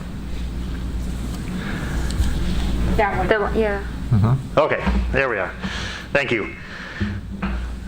So we are requesting, the academics team is requesting, next slide please, Lee. The academics team is requesting board approval for a partnership with the University of Chicago's Network for College Success.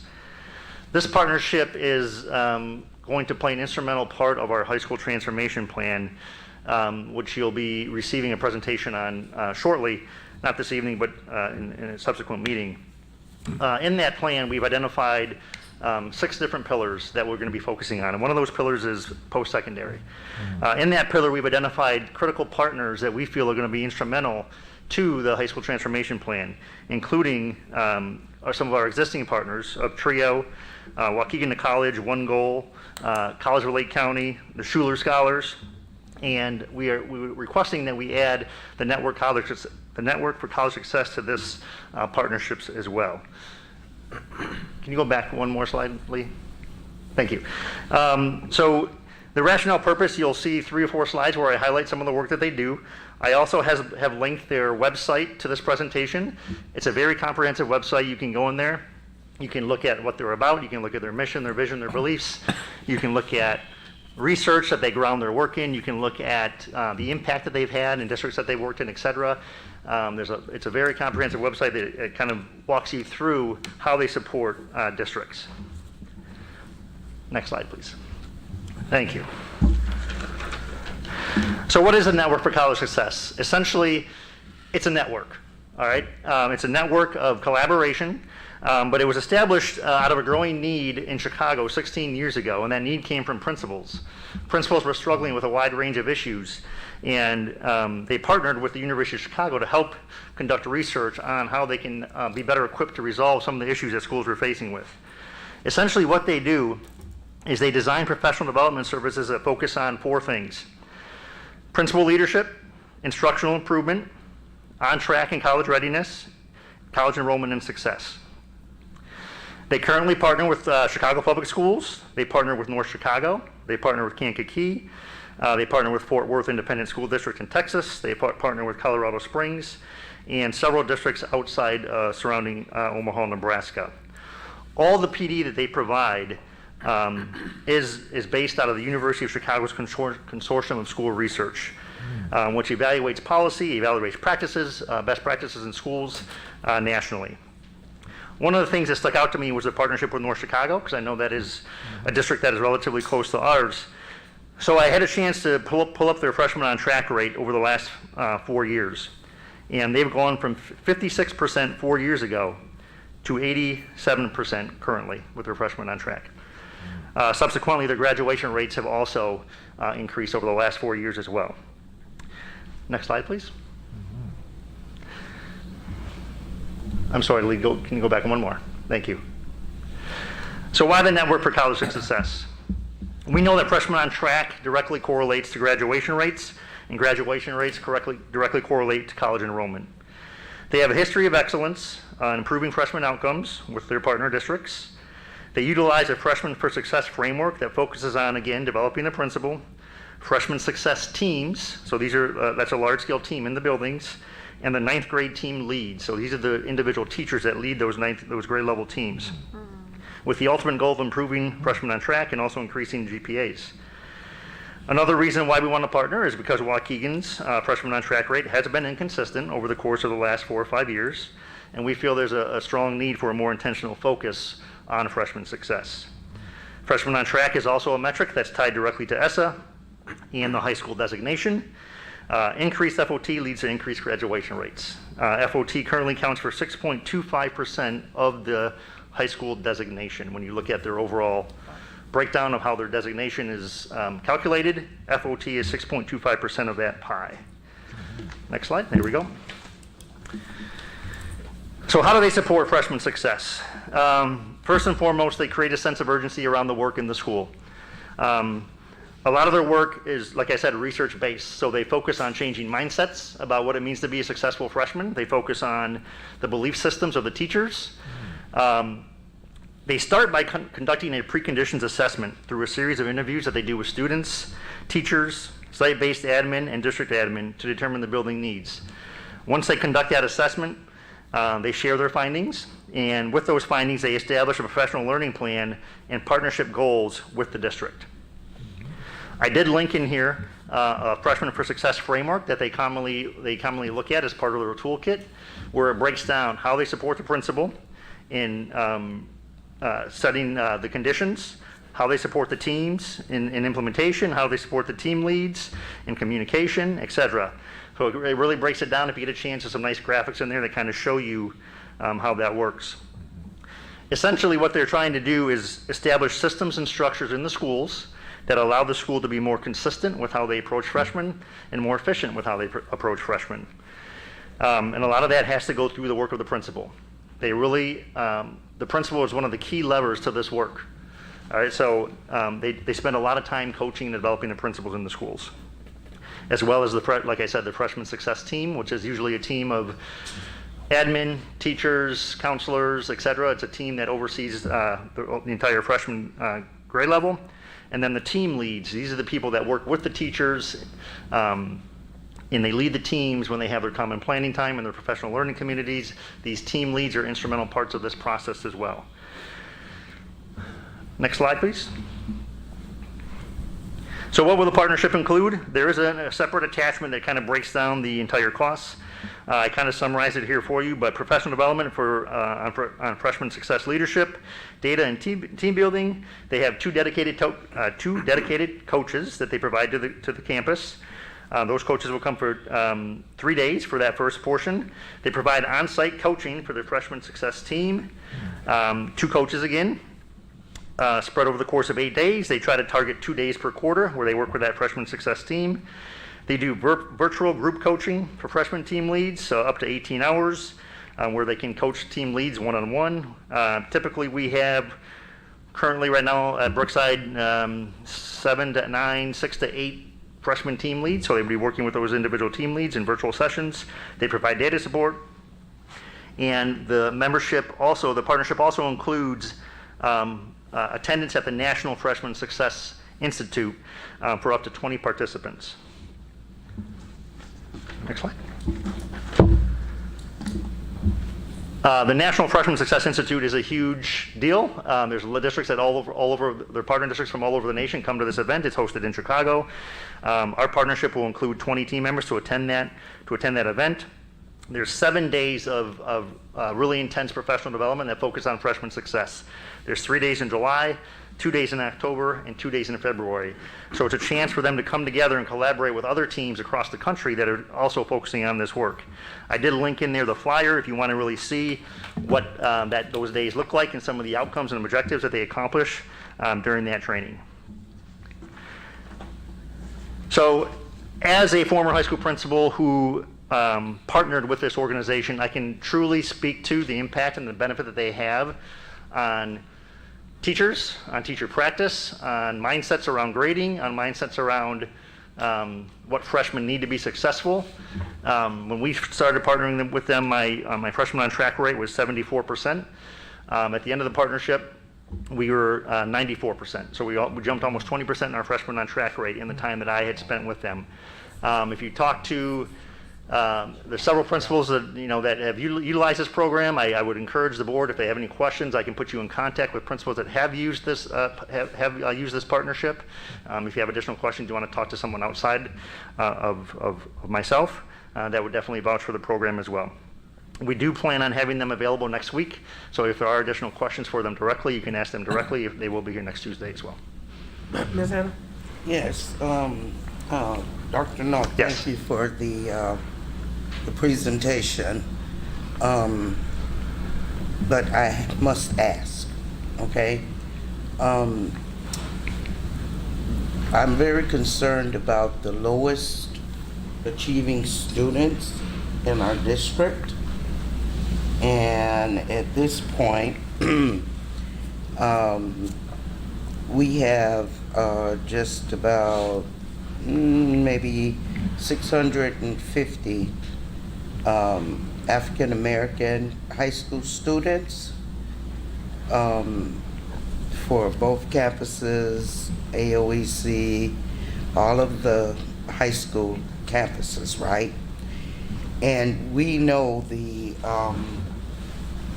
we should know the issues as of right now with those students and the failing achievement. And you bringing in the College Success Partnership, okay? How are they going to help those students, okay, to come up where they are, from where they are? And you talked a lot about freshmen on track, because we're getting 5 middle schools of students that are going to be freshmen. And so are we going to be ready with the challenges that they're going to bring to the high school environment? Will this initiative help with some of those challenges that we're going to face this new coming year? But don't forget my other question about the students that are already in the high school environment, and they're at the lowest achievement of all of our subgroups. Thank you, Ms. Hanna, for the question. So to answer the first part of your question, this partnership focuses on supporting all freshman students. So the goal is that schools will put systems and structures, the school will put systems and structures in place to improve the on-track rate for all students, regardless of where they come in academically. And part of that, as I mentioned, was working with those team leads and working with that freshman success team to change the mindsets about what it means, what the grades mean in our school. How are we effectively grading students? How are we giving students multiple opportunities to demonstrate mastery when there may be times when they do not demonstrate mastery on the first attempt? So it's a huge paradigm shift, and I'm speaking from my own experience with the program. It's a huge paradigm shift with just how you approach the work. And it's really stepping back from some of those traditional ways of doing things. And what they do is the coaches really help you think through some of the nuances and the things that you have to consider as freshmen are transitioning into your school. And the challenges that come with that, the SEL, the trauma, some of the mental health issues that you're maybe referencing from the students from the middle schools that may be coming in. It's a huge transition year for students. And what's good about the partnership is they spend time diving into the research about those exact things. What can you expect when students come through your door that freshman year? What can you expect them? Where can you expect them to be academically? Where can you expect them to be from a maturity standpoint? Where can you expect them to be from an executive functioning standpoint? So they dive into that research intensely, and that's part of that freshman institute. That's part of the training that they do with the freshman success team. Another piece is that it's not just about on track. Eventually, having a high on track rate is great, but if students are getting D's and they're on track because they're passing all their classes with D's, are we really doing a sufficient job in preparing them to graduate? And the answer is no, right? So they focus on not only on track, but then also students that are getting B's or better. And that's the conversations they have with the team leads is, again, going back to those multiple opportunities to demonstrate mastery, what the grades means, how do we assess students at the freshman level. So ultimately when you see an increase in your freshman on track rate, you should also see an increase in student GPAs. You should see an increase in, again, students that are graduating 4 years down the road. So it's one of those indicators that impacts several other things along the way. Right.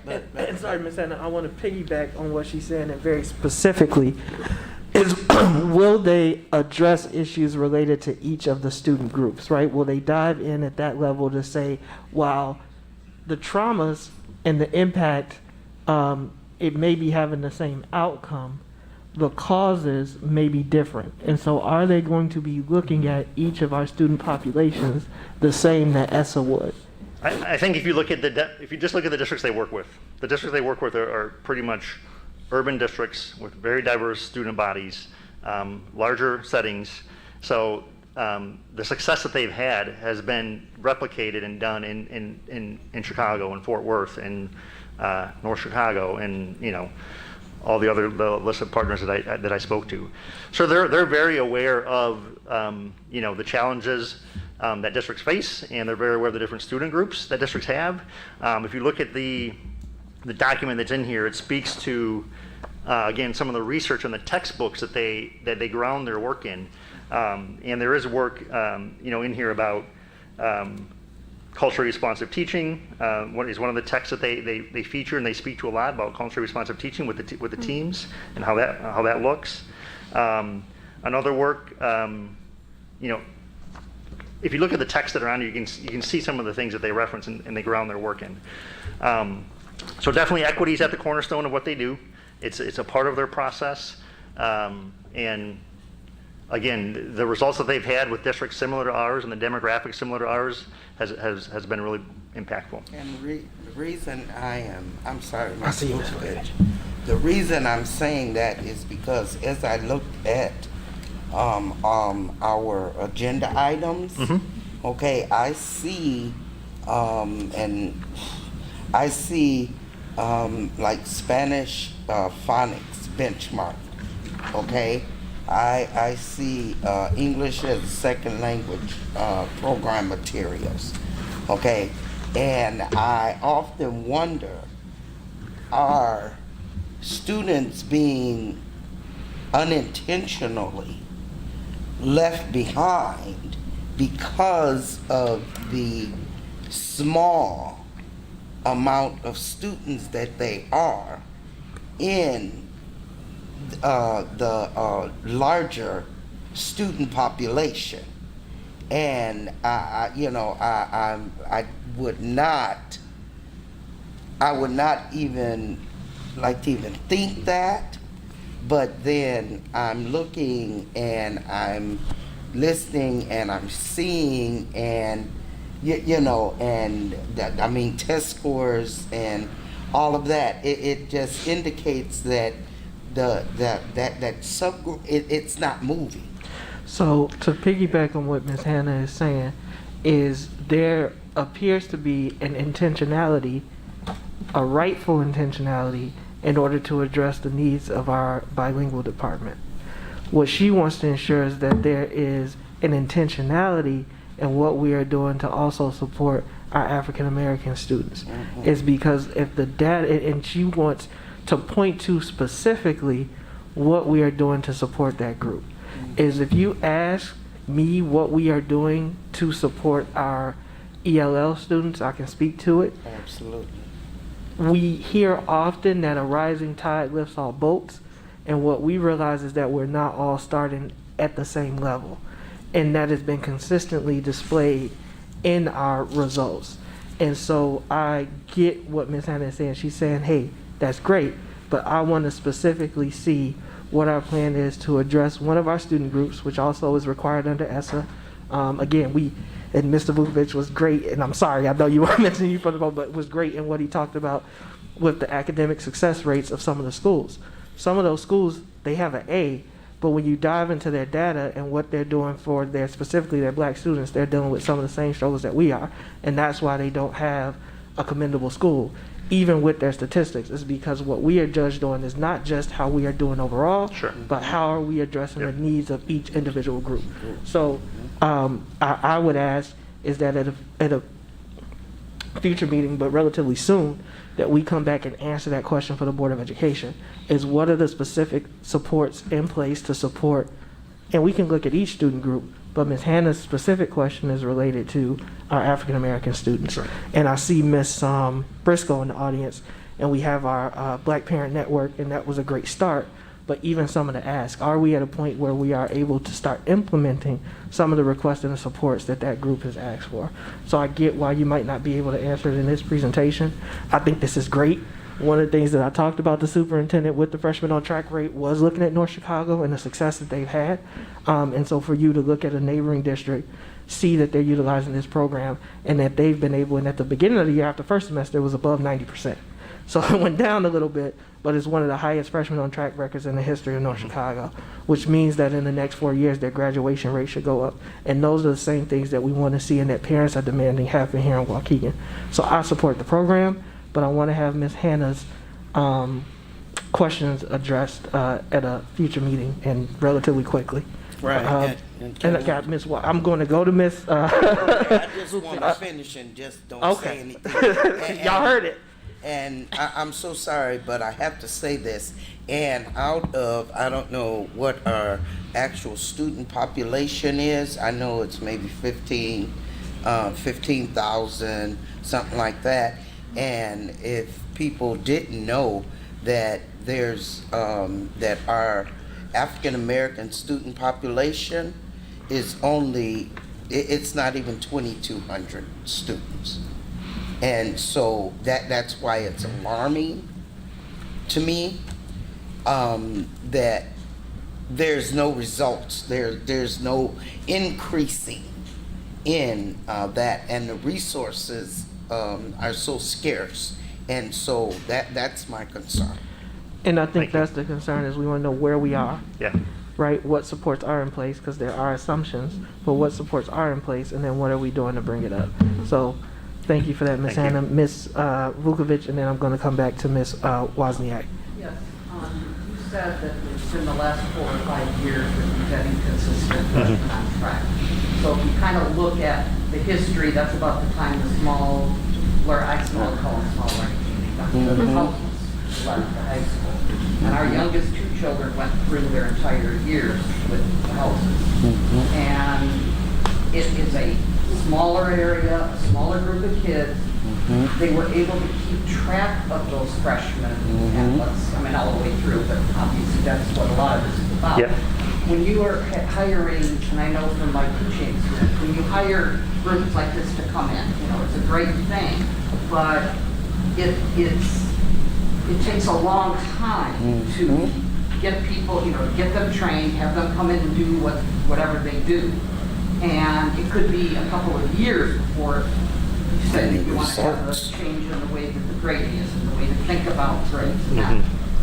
We could be talking about these freshmen being, seniors by the time we really understand all of that group is doing. And I don't know the group at all, and I know nothing about that. If we went to the house system, starting next year, these 8th graders would come in freshman year. They would be in a small group. That's the right. dean of that house, the assistant, the principal of that house, the counselor, which is what they used to have, has a finger on each of those 400 kids. That's all it is. Each group at that point. 400 kids. It's a lot easier for them to, okay, so-and-so looks like they're slipping.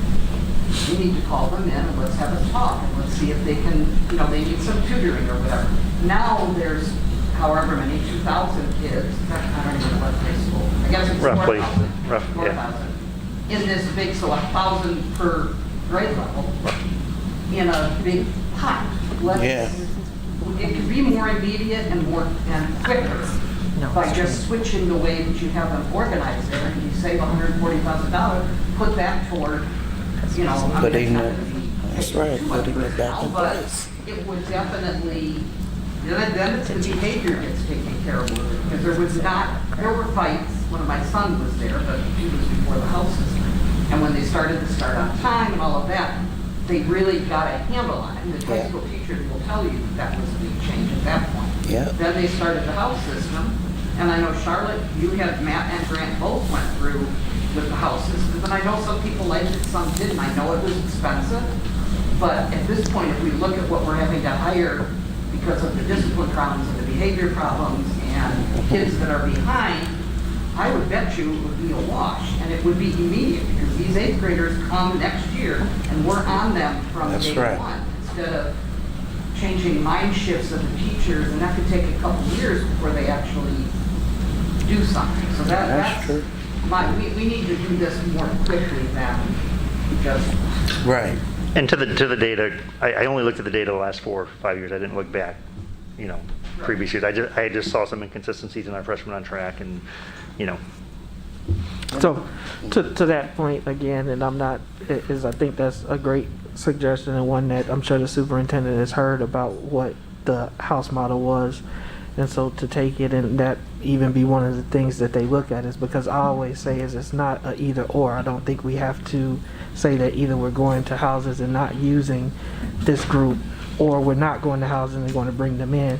Is if it's deemed that that's the right approach and what we want to do next year, that's not stopping the superintendent from making that decision, and they may even support it based on some of the same information that you shared, Ms. Vukovic.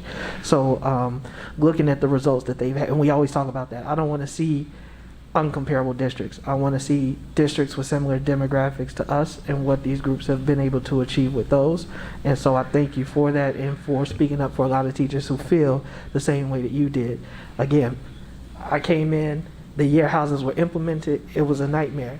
I was a volunteer in the high school under the house model, and I saw, while disjointed, right, even with the kids that I was able to support, it was very building specific. So how do we keep the good things about it and also embrace some of the new changes?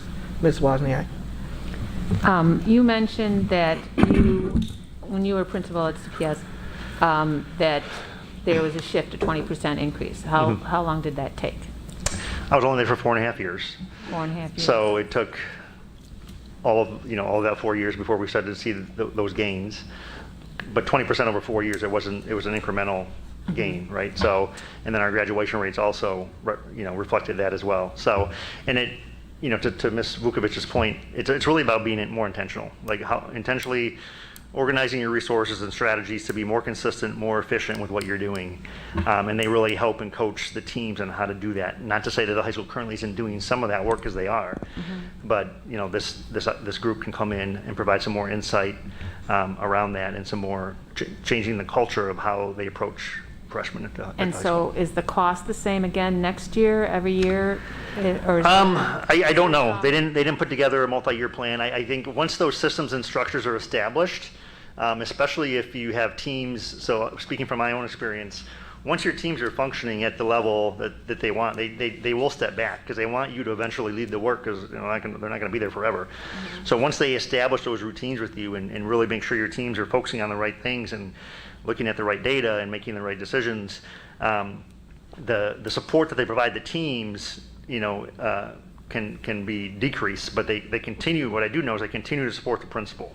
They continue to make sure the principal is pushing that lever of change, and really still, pushing his or her staff toward implementing the things that they spoke to. And when I say, again, not to, but it is a network, because when you go to the Freshman Success Institute, you're networking with other districts, you're networking with other schools. You can call, there's research, they have research studies that they've done on districts that you can read, your staff can analyze and look at some of the strategies that they've implemented, and try to replicate those if you want. So it really is a collaborative network of professionals that really focus in on this work, and they really help principals put those systems in place, those structures in place, to be more intentional with freshmen, and just understanding that freshmen are different students than sophomores, juniors, and seniors, and just grounding your work in that. So. This is also an organization we tried to pair with in 2016, and they were not taking on any more school districts at that time. I don't believe they had the bandwidth, so I'm really excited that Dr. Nolt has been able to work with them to get them to come work with Waukegan, because they do some really great work. Please read the research; it's there. And when they're here next week as well, they can speak to, again, in more detail, maybe some of the questions you had, Ms. Hannah, about how they support different student groups and whatnot. So I'd be interested in future year costs. Okay. If it's decreasing, or how that all works. Okay. And also, this is University of Chicago, and they do the 5 essentials. Are these groups related at any point, or no? I do know that they use the 5 Essential Survey as a huge part of their research about students, and they mentioned it in their little biography here about the key studies that they utilize. I don't know if they're interlinked. I don't think they're interlinked. I think it's a separate. University of Chicago has their hands in a lot of different educational-based things, so I don't know. I need a comment. So Ms. Briscoe, and then I'll Oh, come to Ms. okay. Hannah. Yeah. I'm not sure if you know the data, but do we know how long it took North Chicago to get to 87%? I don't. I mean, I can connect with the either the superintendent or the principal over there and talk. I heard you say it was an incremental, and it took you about 4 years. Right? Yep. Right, incrementally. So I would just be curious to see how long. We have a larger district, of course, but not quite demographics similar a bit. But I'd be curious to see, because 87%, That's really good. Impressive. Yeah, they were at 56. They mention it in their papers on page 3 of the. Oh yeah, they do speak to. Thank you, Charlotte. They do speak to some of the districts that they partnered with. Are there for North Chicago? Page 3, they speak to says, the partnership. North Chicago Unit School District in school year 20, 21, 22. Coaches partner with the school, you'll have to read it. I don't want to read it all. It's a whole long paragraph, but it's 3 years. Yeah.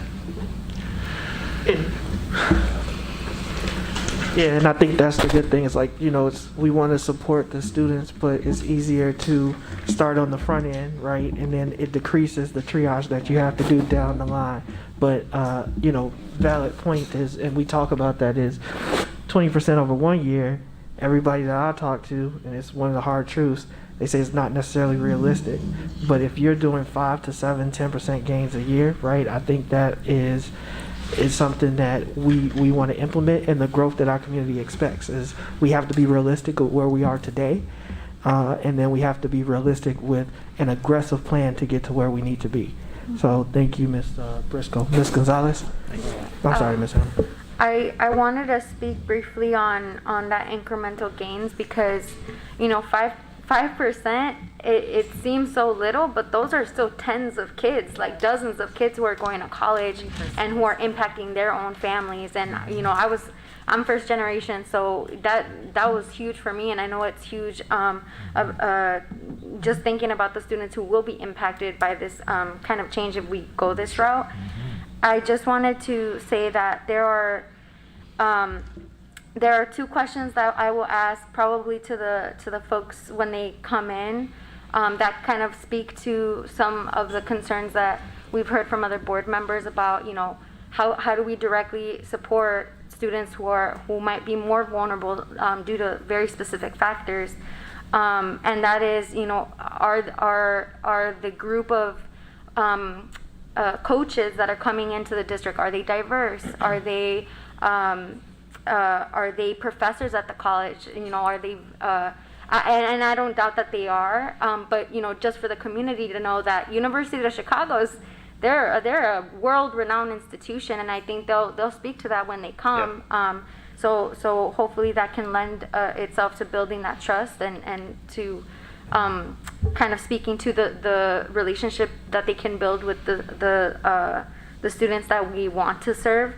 The other thing that I was thinking about is, and you don't have to answer this now, Dr. Nault, but my worry is that, you know, similar to Charlotte's question, is that if we're training teachers and we're implementing these, you know, this culture shift and these strategies, do our ninth grade leads typically change year to year, or like will there be some consistency that we can monitor so that we don't have to do the retraining and then lose that expertise that they're gaining from this?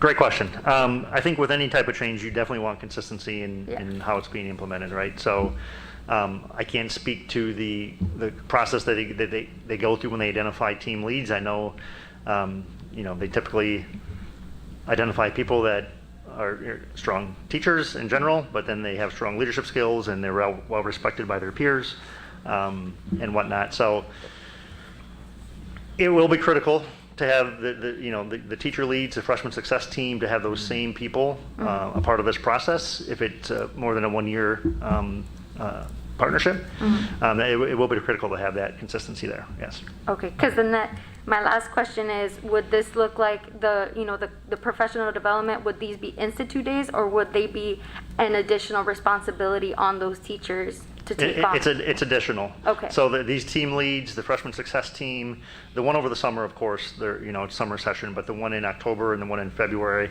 and I don't know the exact days that they fall on, if it's a Friday, Saturday, or Thursday, Friday thing, but okay. Yeah, it would be a commitment by the school and the teams to attend those trainings. And I will say this, thinking more about your question with the consistency, once that culture is built, and those expectations are established and those teams are developed the way that they should be, I hate to say you can plug and play, but there's opportunities there for people that may want to be aspiring teacher leaders to step up into those roles. Should someone depart or should someone leave, someone could step into that role and take on those responsibilities as well. So. Okay, thank you. Ms. Anna? Okay, I wanna piggyback on what Ms. Vukovic was saying in reference to the incremental success or whatever. There's some factors that we are missing in this. Okay, the first factor, very important factor, we're bringing this group in. Okay, and I love UIC. Okay, I love them. Okay. However, our teaching staff is not where it needs to be in terms of whether there's going to be a substitute.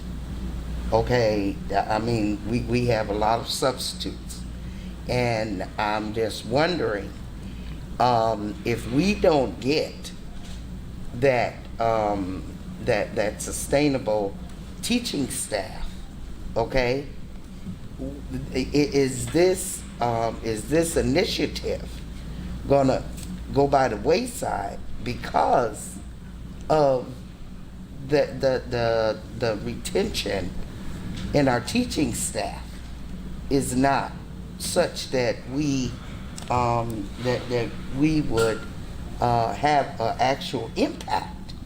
And so we can't forget about that when we're looking at this. It's great to bring in this group, okay? But we have to look at home and see what's going on at home. And right now, okay, our teaching staff is not such that it's going to be sustainable, okay? And I mean, and I'm just kind of bringing things that you should look at before we do this.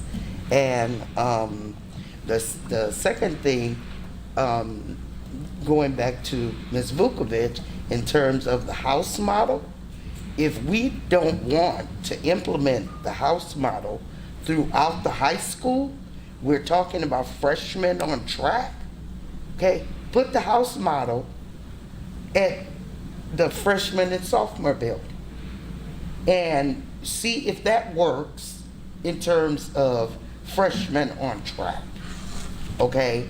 And if we're going to do the college success partnership, put that at the upper grade center and work that at the upper grade center while we're preparing the freshman and sophomore students because of those challenges that they're going to come to us with, and get those students kind of rounded, so to speak, in that freshman, sophomore house model where they're contained, and I hate to use that word, but truth is true, where they are contained, where they're, you know, with that sort of pointed need that they have, okay, coming in. And I don't see why we couldn't do something like that, okay? Because with all of this longevity in initiatives, students from freshman to senior, okay, we're gonna keep losing students. They're not gonna get everything because we're going incrementally. Do you understand what I'm saying to you? We lose a lot of students over the last 5-6 years, okay? We have initiated, or we have brought in this program and that program and this organization to work with our students in this and this and this, right? But the students are getting away from us and they're moving on. We may start at, example, we may start it in freshman year, okay, and they didn't get everything they needed, but now it's only focusing on the freshmen, right? But now they're sophomores, and then they become juniors, and they still haven't received the resources, the education, all of that stuff that they need. Do you understand what I'm saying? I do. So anyway, that's just my 2 cents. I just also like to just add on a little bit to that too, that we haven't seen the reorganization or the high school assessment, right? And what that looks like. And so this is kind of like a precursor to what that is going to support. So it's a little bit hard to, I think, envision and how this kind of works in there. But when we get that piece of the big puzzle, I think it'll all start coming together for us a little bit better.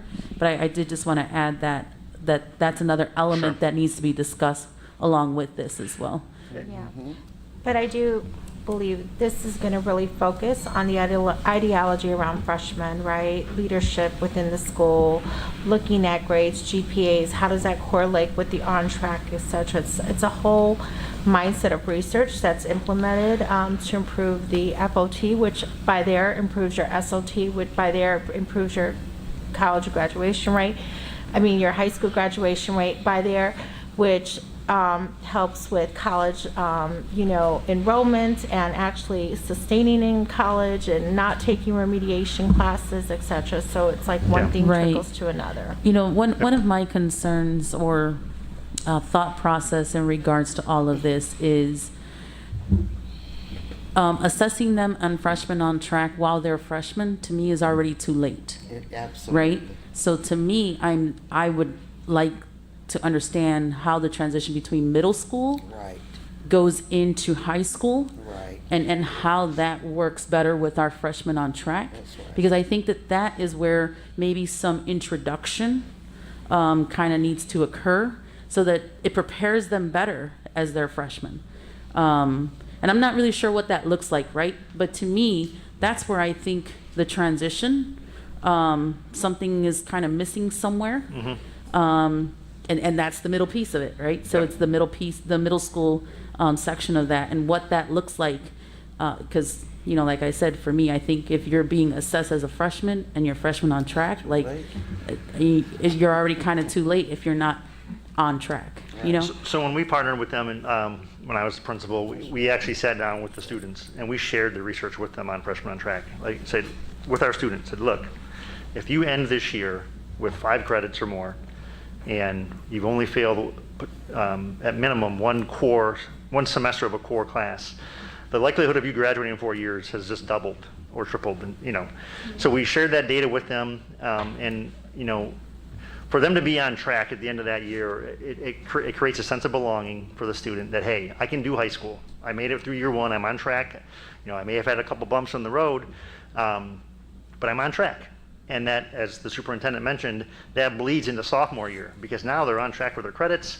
They start to have a different perception of success, what success means, and how they can accomplish their goals in high school, and it just changes their overall mindset as well. So it's not only a shift with how teachers think about it, the impact on for a student to walk away knowing at the end of their freshman year that they're on track to graduate, and they're in that whatever green category.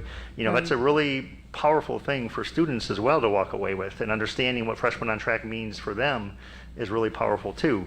And these discussions are being had in our freshman seminar, right? Because this is now 4 years into our freshman seminar program, 100%, yeah. Which is where we should start seeing our graduation rate increase incrementally as well, right? So, if they're still having a hard time understanding it, even at the freshman seminar level, right?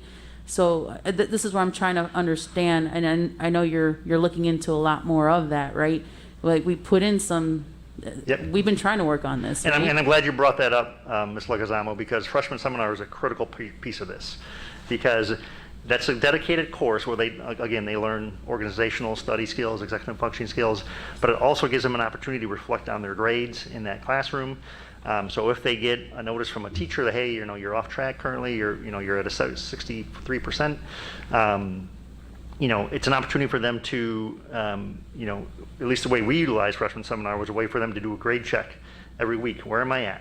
What do I need to do? Let me email my teacher. What am I missing? How can I bring my grade up from this to this? So that class coupled with this program has worked successfully as well. So I think we have the right structures that are there. We have some, I think this partnership will elevate some of those existing structures that we have. And just to be clear, this program is only a professional development program, right? It is not that someone is going to come into our school building and be there as well, right? It's not a curriculum. It's not anything like that. It's coaching for the principal, the freshman success team, and the team leads, the 9th grade team leads, and all that bleeds then into the larger faculty. Right, and seeing, I also am a proponent of understanding the brain development of children. And those students that are going to be coming to the high school, freshmen that are now in middle school, they are not ready to get loose, get funky. But that's what they're going to do. You know why? Because they are too wide open. The ideal thing would be, as Ms. Vukovic said, put them in with 400 other students in a house. They have their counselor, they have their social worker, they have their psychologist, they have their principal, their dean, all of them right there. And you're talking about students being loose all over the buildings and all that. That will virtually eliminate that. And we saw that in the house model. So I think, Ms. Hannah, that's not what this presentation Well, I is understand, but it would go along with it. In talking about freshmen on track. 100%. So I think that's not what this one is, but I hope that you all heard what Ms. Hannah is saying. And to Ms. Leguizamo's point, the board is awaiting the redesign plan, is because what Ms. Hannah is asking is she wants to see how it fits together, right? We're doing different things, and they're brought forward because the board is being asked to act on them individually. So that's why this was specific to this program. But what I hear in her questioning is, is it the house model? How can we better support and put our hands around the students? And what she is saying is, in her experience on the board, she felt like the house model gave better student management. And I'm not going to put the superintendent, but I think if we go back and we look at the data in freshmen on track, even under the house model, again, we want to keep what was great about it, and we might want to move away from some of the things that didn't work. So I want you to know, Ms. Hannah, they're not saying they're not going to do it. No, that's just not what this conversation is. I'd also say let's look at the data. I have the data in front of me. I'm not going to quote it out, but I think we need to be aware of the data that we're stating when we're stating that it was this or it was that, and FOT wasn't even calculated till 2014. So that previous data is not there. It was never even calculated by the state. So I would say let's get refamiliarized with the data. But what I will tell you, before we went into the pandemic in 2020, They said they can't hear you, Superintendent. I said before we went into the pandemic 2020, it's looking, or was that like 71%? In 2014, it was 71%. So I would just say let's look at our data. We're definitely looking at pathways, in which we discussed at our last board meeting. When you looked at our infrastructure design in the JROTC Academy, will be one specific pathway, and there'll be others too that be presented in the near future. Do we already have a timeline when we would see that, is this going to come up for board approval before we see the redesign, the high school redesign? Yeah, our plan right now is to present that plan in May. Okay, that's what I was wondering. Thank you. All right, so I think that was a lot of information. If you still have questions, I would encourage you to direct those to the superintendent and myself, and the team will get answers. We're going to go through just like we did. Everything here is information. I'm going to read them, but they're very specific and they are quoted. So you got a new Cisco ASR router. Information is there along with cost. Lion Magnet professional development request. Information is there along with cost. Renewal of school mint licenses. Renewal of power school contract. Attendance of DL social work coordinator at Nassau National Conference. Approve purchase for phonic auditory equipment for deaf and hard of hearing services. Approval of News to You unique curriculum by for low incidence curriculum. Renewal of NWEA assessments. Renewal of Illuminate. Renewal of Amplify. Fast Bridge assessments. So renewal of college boards. Supplemental software for ELs. Board President? Yes. This one I did have some questions on. I did submit the questions, Dr. Null, on that one. I don't know if you want to speak to any of that yet, or if you had time to gather, because I did kind of hit you 40 minutes before this meeting, so I do apologize. No problem. We did get the questions, and I believe there's a response to them already on there. So the questions that Nick shared with us have already been responded to, related to, I don't know what, item M has a bunch of different programs there, Ms. Leguizamo, so which one in particular? And I'm sorry, Mr. Null, to interrupt you, Dr. Null, to interrupt you. I am ceding the chair to Vice President Riddle for a few moments, and then I shall return. Mr. Riddle, you have the chair. Okay, thank you. And, oh wait, did I? Oh, you know what? I apologize. Dr. Null, it is not M. I have to wait for O. So Okay. if anyone, my questions were not under this section. It's for option O. So Mr. Riddle, if anyone else has any other questions, want to continue to proceed down the Okay. line. All right. Any other questions on M? Okay, we'll go to N then. So it's GLAD, professional development. Questions on that? Okay, the next one, Spanish phonics benchmark.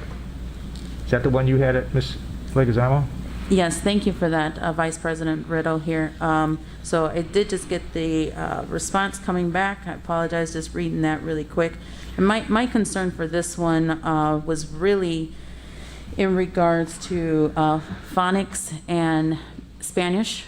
I know that there has been conversation in our district and out of our district in regards to how phonics does not work well for all Spanish-speaking languages, and I'd just like to, dive a little bit deeper into that conversation. I don't know if you guys saw the email yet, or want to just kind of read what that looks like. But I shared the questions with Director of Bilingual and Multicultural, Ms. Ambrosio, who could not be here this evening. So she actually is the one who responded to your question.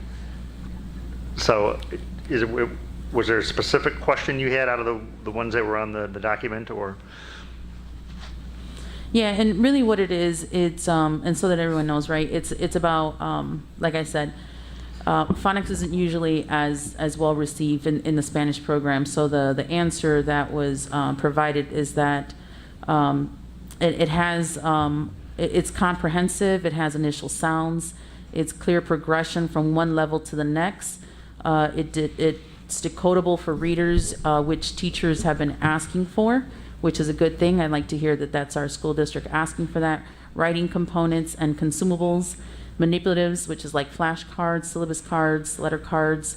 And so it does seem to be a program that will work well in the Spanish department or Spanish speaking. And this is just something, like I said, I just wanted to make sure we had those kind of conversations because, like I said, I've heard a lot of conversations around Spanish speaking and phonics, and there's not a great support for it. And so when it comes to us, I just like to understand our support and our comfortability in supporting this type of phonics for Spanish speaking.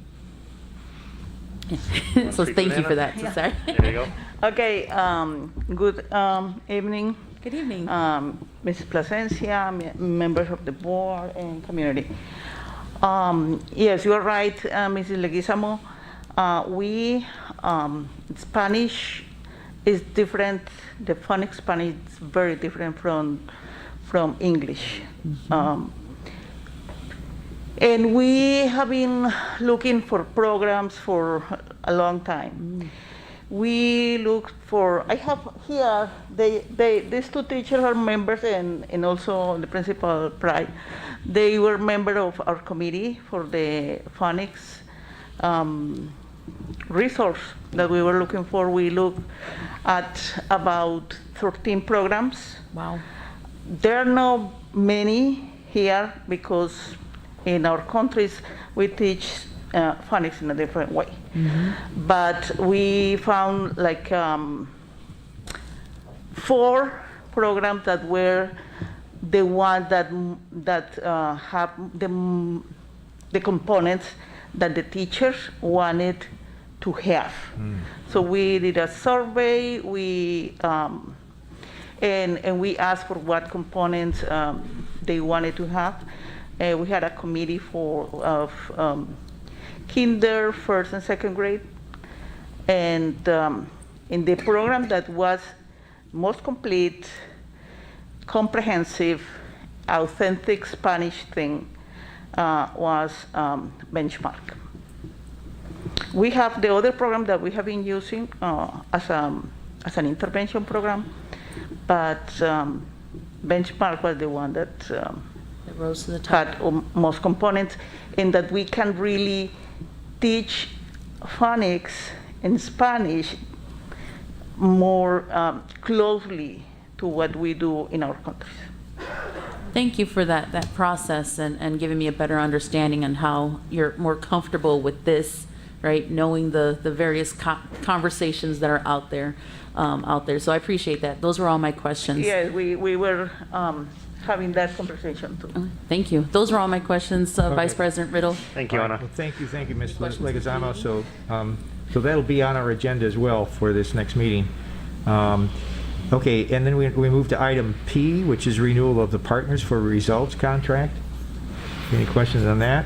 Yeah, I do. Yes. Well, actually, I know a lot of the renewals here are for our elementary, our elementary schools, and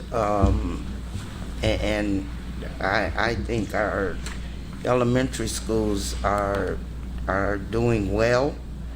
I do, however, would like to know, now we're just basically saying yes, renew, yes, renew, yes, renew, yes, renew, right? Right. To the different programs and all that. But I would really like to see in some of these items that we're renewing, what are the results?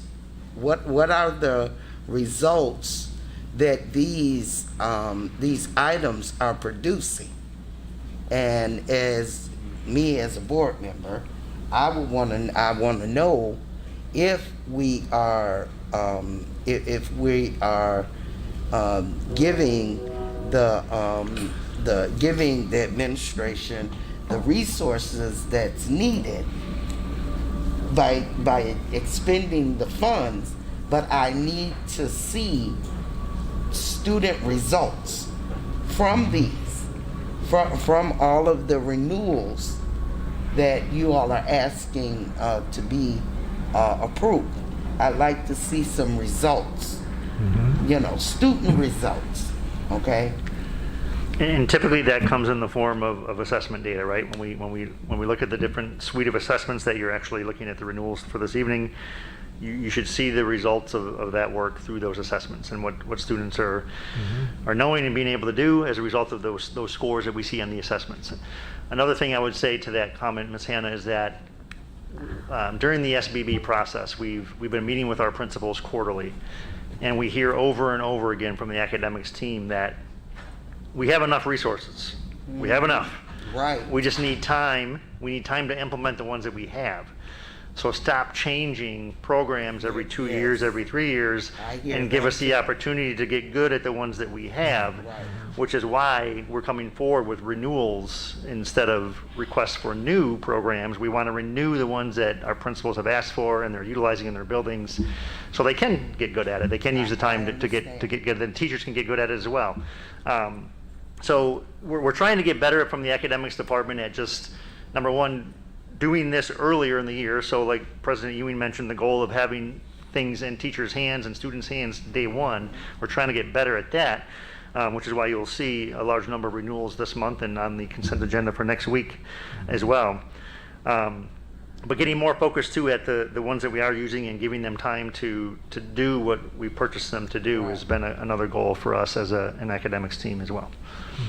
And I thank you, Dr. Nog, for saying that, because I hear that a lot as well, about how it's constantly, there's always change, and we get good at something, but then bam, we have to change it because it's coming down from Lincoln Center that we got to change. So I'm glad to hear that. Yep. You know, and you know, but I do still want to see.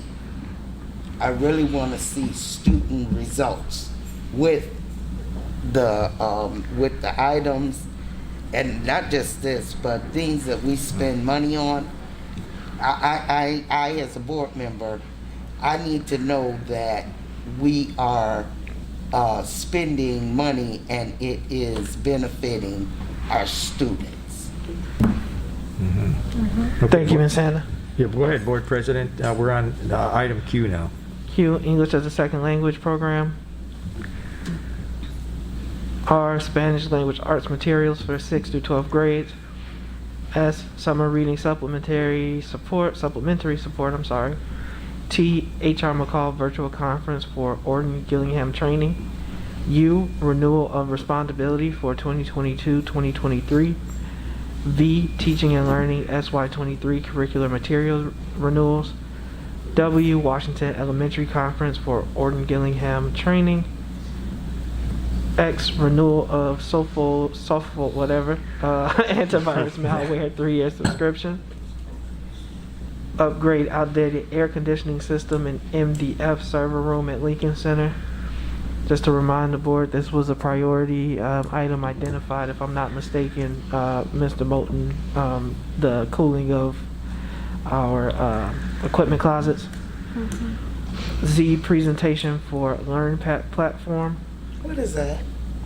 Learn Charter School? No. It's a software or platform. Go ahead, Dr. Okay. I do have Dr. Cuevas here that can speak to it a little bit, and there is a brief presentation attached to that item as well. And I think this is going to actually answer, Ms. Hannah, some of the questions you just posed about usage, the value of some of the resources that we are using in the district, because this program will help us kind of measure that as well. Good evening, Superintendent, Mr. President, Board of Education, and community members. The Learn platform, it is an application that is going to help the school district administrators and teachers to measure how effective are the software that we're using in the district. So it's going to help the teachers to provide feedback. It's not just the usage, how many times the students are opening the application. No, it's to look, is this software actually working? And other school districts in the nation are also providing feedback, so that it's going to help us that before we purchase a software, we can look in this national database from this company and say, if this software is effective in other school districts, so that we can consider as well. So it's a solution that is going to help us to evaluate the effectiveness of what we have, to take decisions if we need to renew that software for the future, and also before we make a purchase, to validate if it's working for others. Right. Sounds good. My question with that, Dr. Cuevas, being part of this platform, do we get any sort of like discount or you know, some kind of benefit? Say if one of our system softwares isn't working and they have another one that might be better, can we compare and say, okay, can we do that and then be part of that platform in some way so to get that? The platform is going to help us to measure different software applications. Okay. For us to get discounts, that will be an administration decision. Got it. Do we want to renew this, or do we want to pilot something different? I see what you're saying. And so, I'm sorry. Go ahead, No, Ms. I'm Hannah. good. And so, 154,000 and the change there. For That's 2 years. for a 2-year contract. Does it have to be a 2-year contract? That's for also for us to get a discount that they're offering to us with that purchase. We can go 1 year. Only because, you know, if we're sitting here talking about effectiveness and whether it's going to work. I mean, they're a program too. Okay, Learn platform, they're too. But this may not get us what we're bargaining for. You may get it in your IT department and say, once it's there, and then, but we're stuck for 2 years. So why do we have to do multi-year? So Dr. Cuevas, if you can provide the difference in cost, and so then that way the board, and do that before the next board meeting. Definitely. So that way we can compare. To Ms. Hannah's point, is there significant savings to do it over 2 years, or would the board prefer that we do a 1 year? And you can answer, it was a cost saving. That's correct. rationale. It was a cost saving, so we're taking advantage of a discount if we go with 2 years. We can go 1 year, and I will provide the numbers. Thank you. And then if we, if we like it, if it works and everything, then we won't have any problem when you bring it back to us and we say, yes, we want that because we saw how it worked.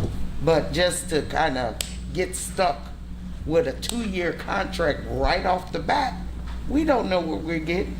We know that we got a bill to pay for 2 years. We can provide the numbers for 1 year.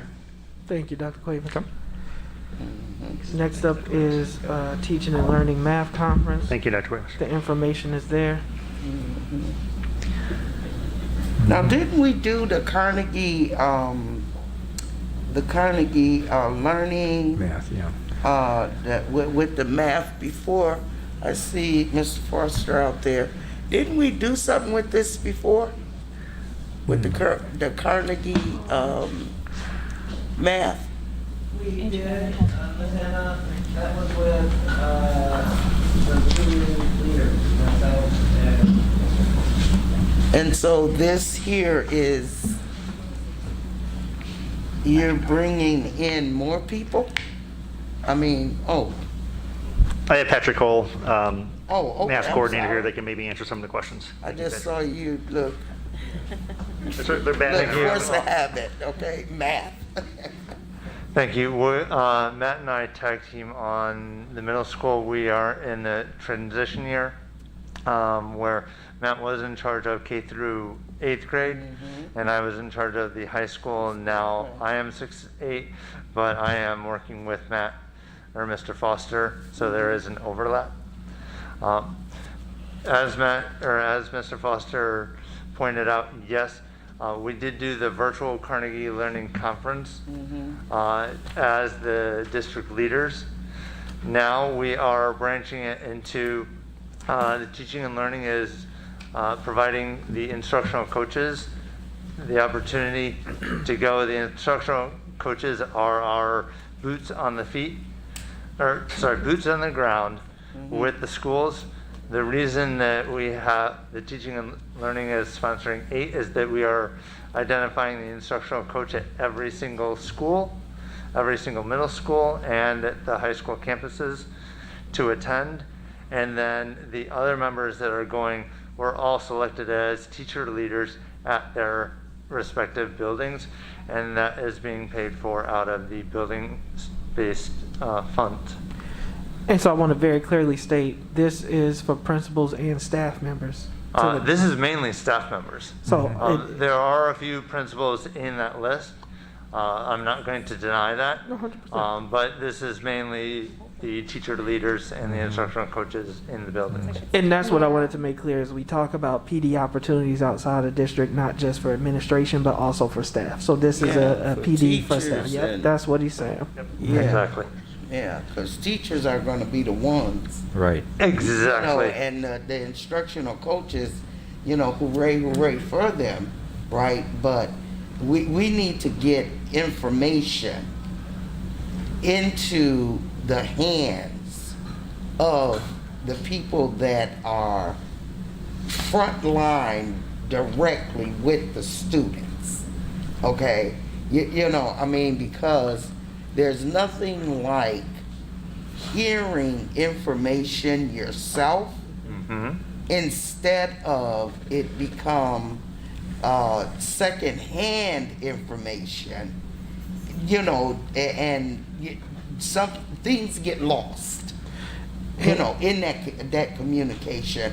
And so I really wish at some point we would be able to hear that our teaching staff, it will be included in, however, look, I'm just saying the what, the how, that's y'all business, of getting our teachers into some of these, this would be perfect. So this is teachers. I said staff, but I No, want no, I understand what you're saying, but listen what I say first, sir.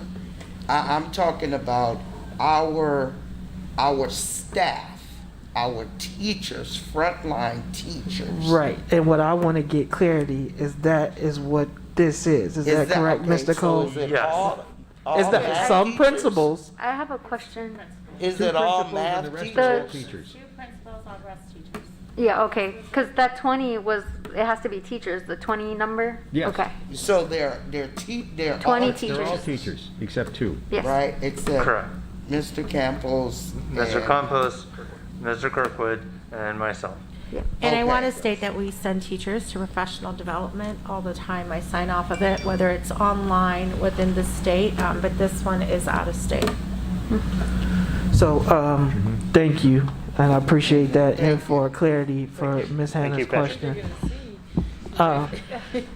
Now the Do you, sorry, have you guys kind of pre-reserved some seats for this conference? Just kind of wondering. Actually. Okay, good. Right. Sorry, in the slide, there is a link to the actual website, and it actually states that this conference is sold out. We pre-reserved seats for our staff, hoping that we had approval for something. Yeah, and that was one of my concerns when I saw the big sold out. I'm like, oh, I hope they kind of Patrick put it on his debit card, the 85,000. And I tell you something else too. You guys they're going to Orlando, Florida. You guys need as quick as you can get it, and please search out the most economical way to fly, because I was just listening. Summer airfare is way up there, and It always does. Yeah. The all costs are rolled into that initial fee. There is no additional cost for hotel, for food, for lodging. It is all rolled into that one price. I think what she's talking about is flight. Yeah. Yeah. I'm talking about the airfare. She's not asking for, she's saying just as quickly as possible Yes. to book. And she's not incorrect, is that right now, Yeah. typically you can fly for $120 to Florida, back and Right. forth. They're about $400 a pop. Right. So she's saying just as, instead of them continuing to rise, just when you get a chance, order 'em. That's what I'm saying. As soon as the board votes yes, they will book the flight. Thank you, Ms. Harris. Yeah. I'm excited. Sounds good. All right. Okay. The Thank you one for that. thing that I'll do as a comment and then close goes to, I want back to what I'm hearing and from different departments is, and Ms. Leguizamo, and I'm just leaving this as a takeaway because Ms. Leguizamo talked about, I don't want our teachers resorting to GoFundMe's and crowdsourcing first. And so we've been getting letters about teachers that are requesting items either for their classroom. And so I know superintendent, she saw, so I'm trying not to surprise, but I want to say it publicly, is if there's a system for how to request information is because where the ESSER funds. And then you got a board that's saying, well, we have these monies and we want them in the classroom. So if there's a disconnect between how they are asking for the resources, can we get clear communication out so that they know how to get things and supports for their classrooms when they need them, and they don't have to result to crowdsourcing as a first result. We have the area superintendents here, Mr. Berry and Ms. Patty. You did hear the board, so ensure that your principals have a protocol or procedure on how teachers can request items that they need within their classrooms or in their building. Yep, and And effectively. additionally, to help with that, our teacher grants through the foundation are gonna go live soon. So if they have a project they need extra materials for, that application will go live at some point in the near future. 2023, we were told. They were told. I did want to thank all of our team Next for week. being here tonight. We had multiple people from multiple departments, so thank you guys for the support. We appreciate it. Thank you. And coming out, so thank you. All Thank right, you. it's not 10 o'clock, which is when I told my wife I would be home, so kudos to Board me. President, do we want to approve the minutes? Yes, let's go back. Thank you for that reminder. If we can go all the way up to item 13A, March 15, 2022 minutes, do I have a motion to approve? I So moved. Motion by Mr. Riddle, second by Ms. Wozniak. Any comments, corrections to the minutes? All in favor signify with aye. Aye. Any opposed, nay. Minutes are approved. let's go down to motion to adjourn. So moved. Motion by Ms. Wozniak, second by Ms. Gonzalez. All in favor, signify with aye. Aye. Any opposed, nay? Meeting is adjourned.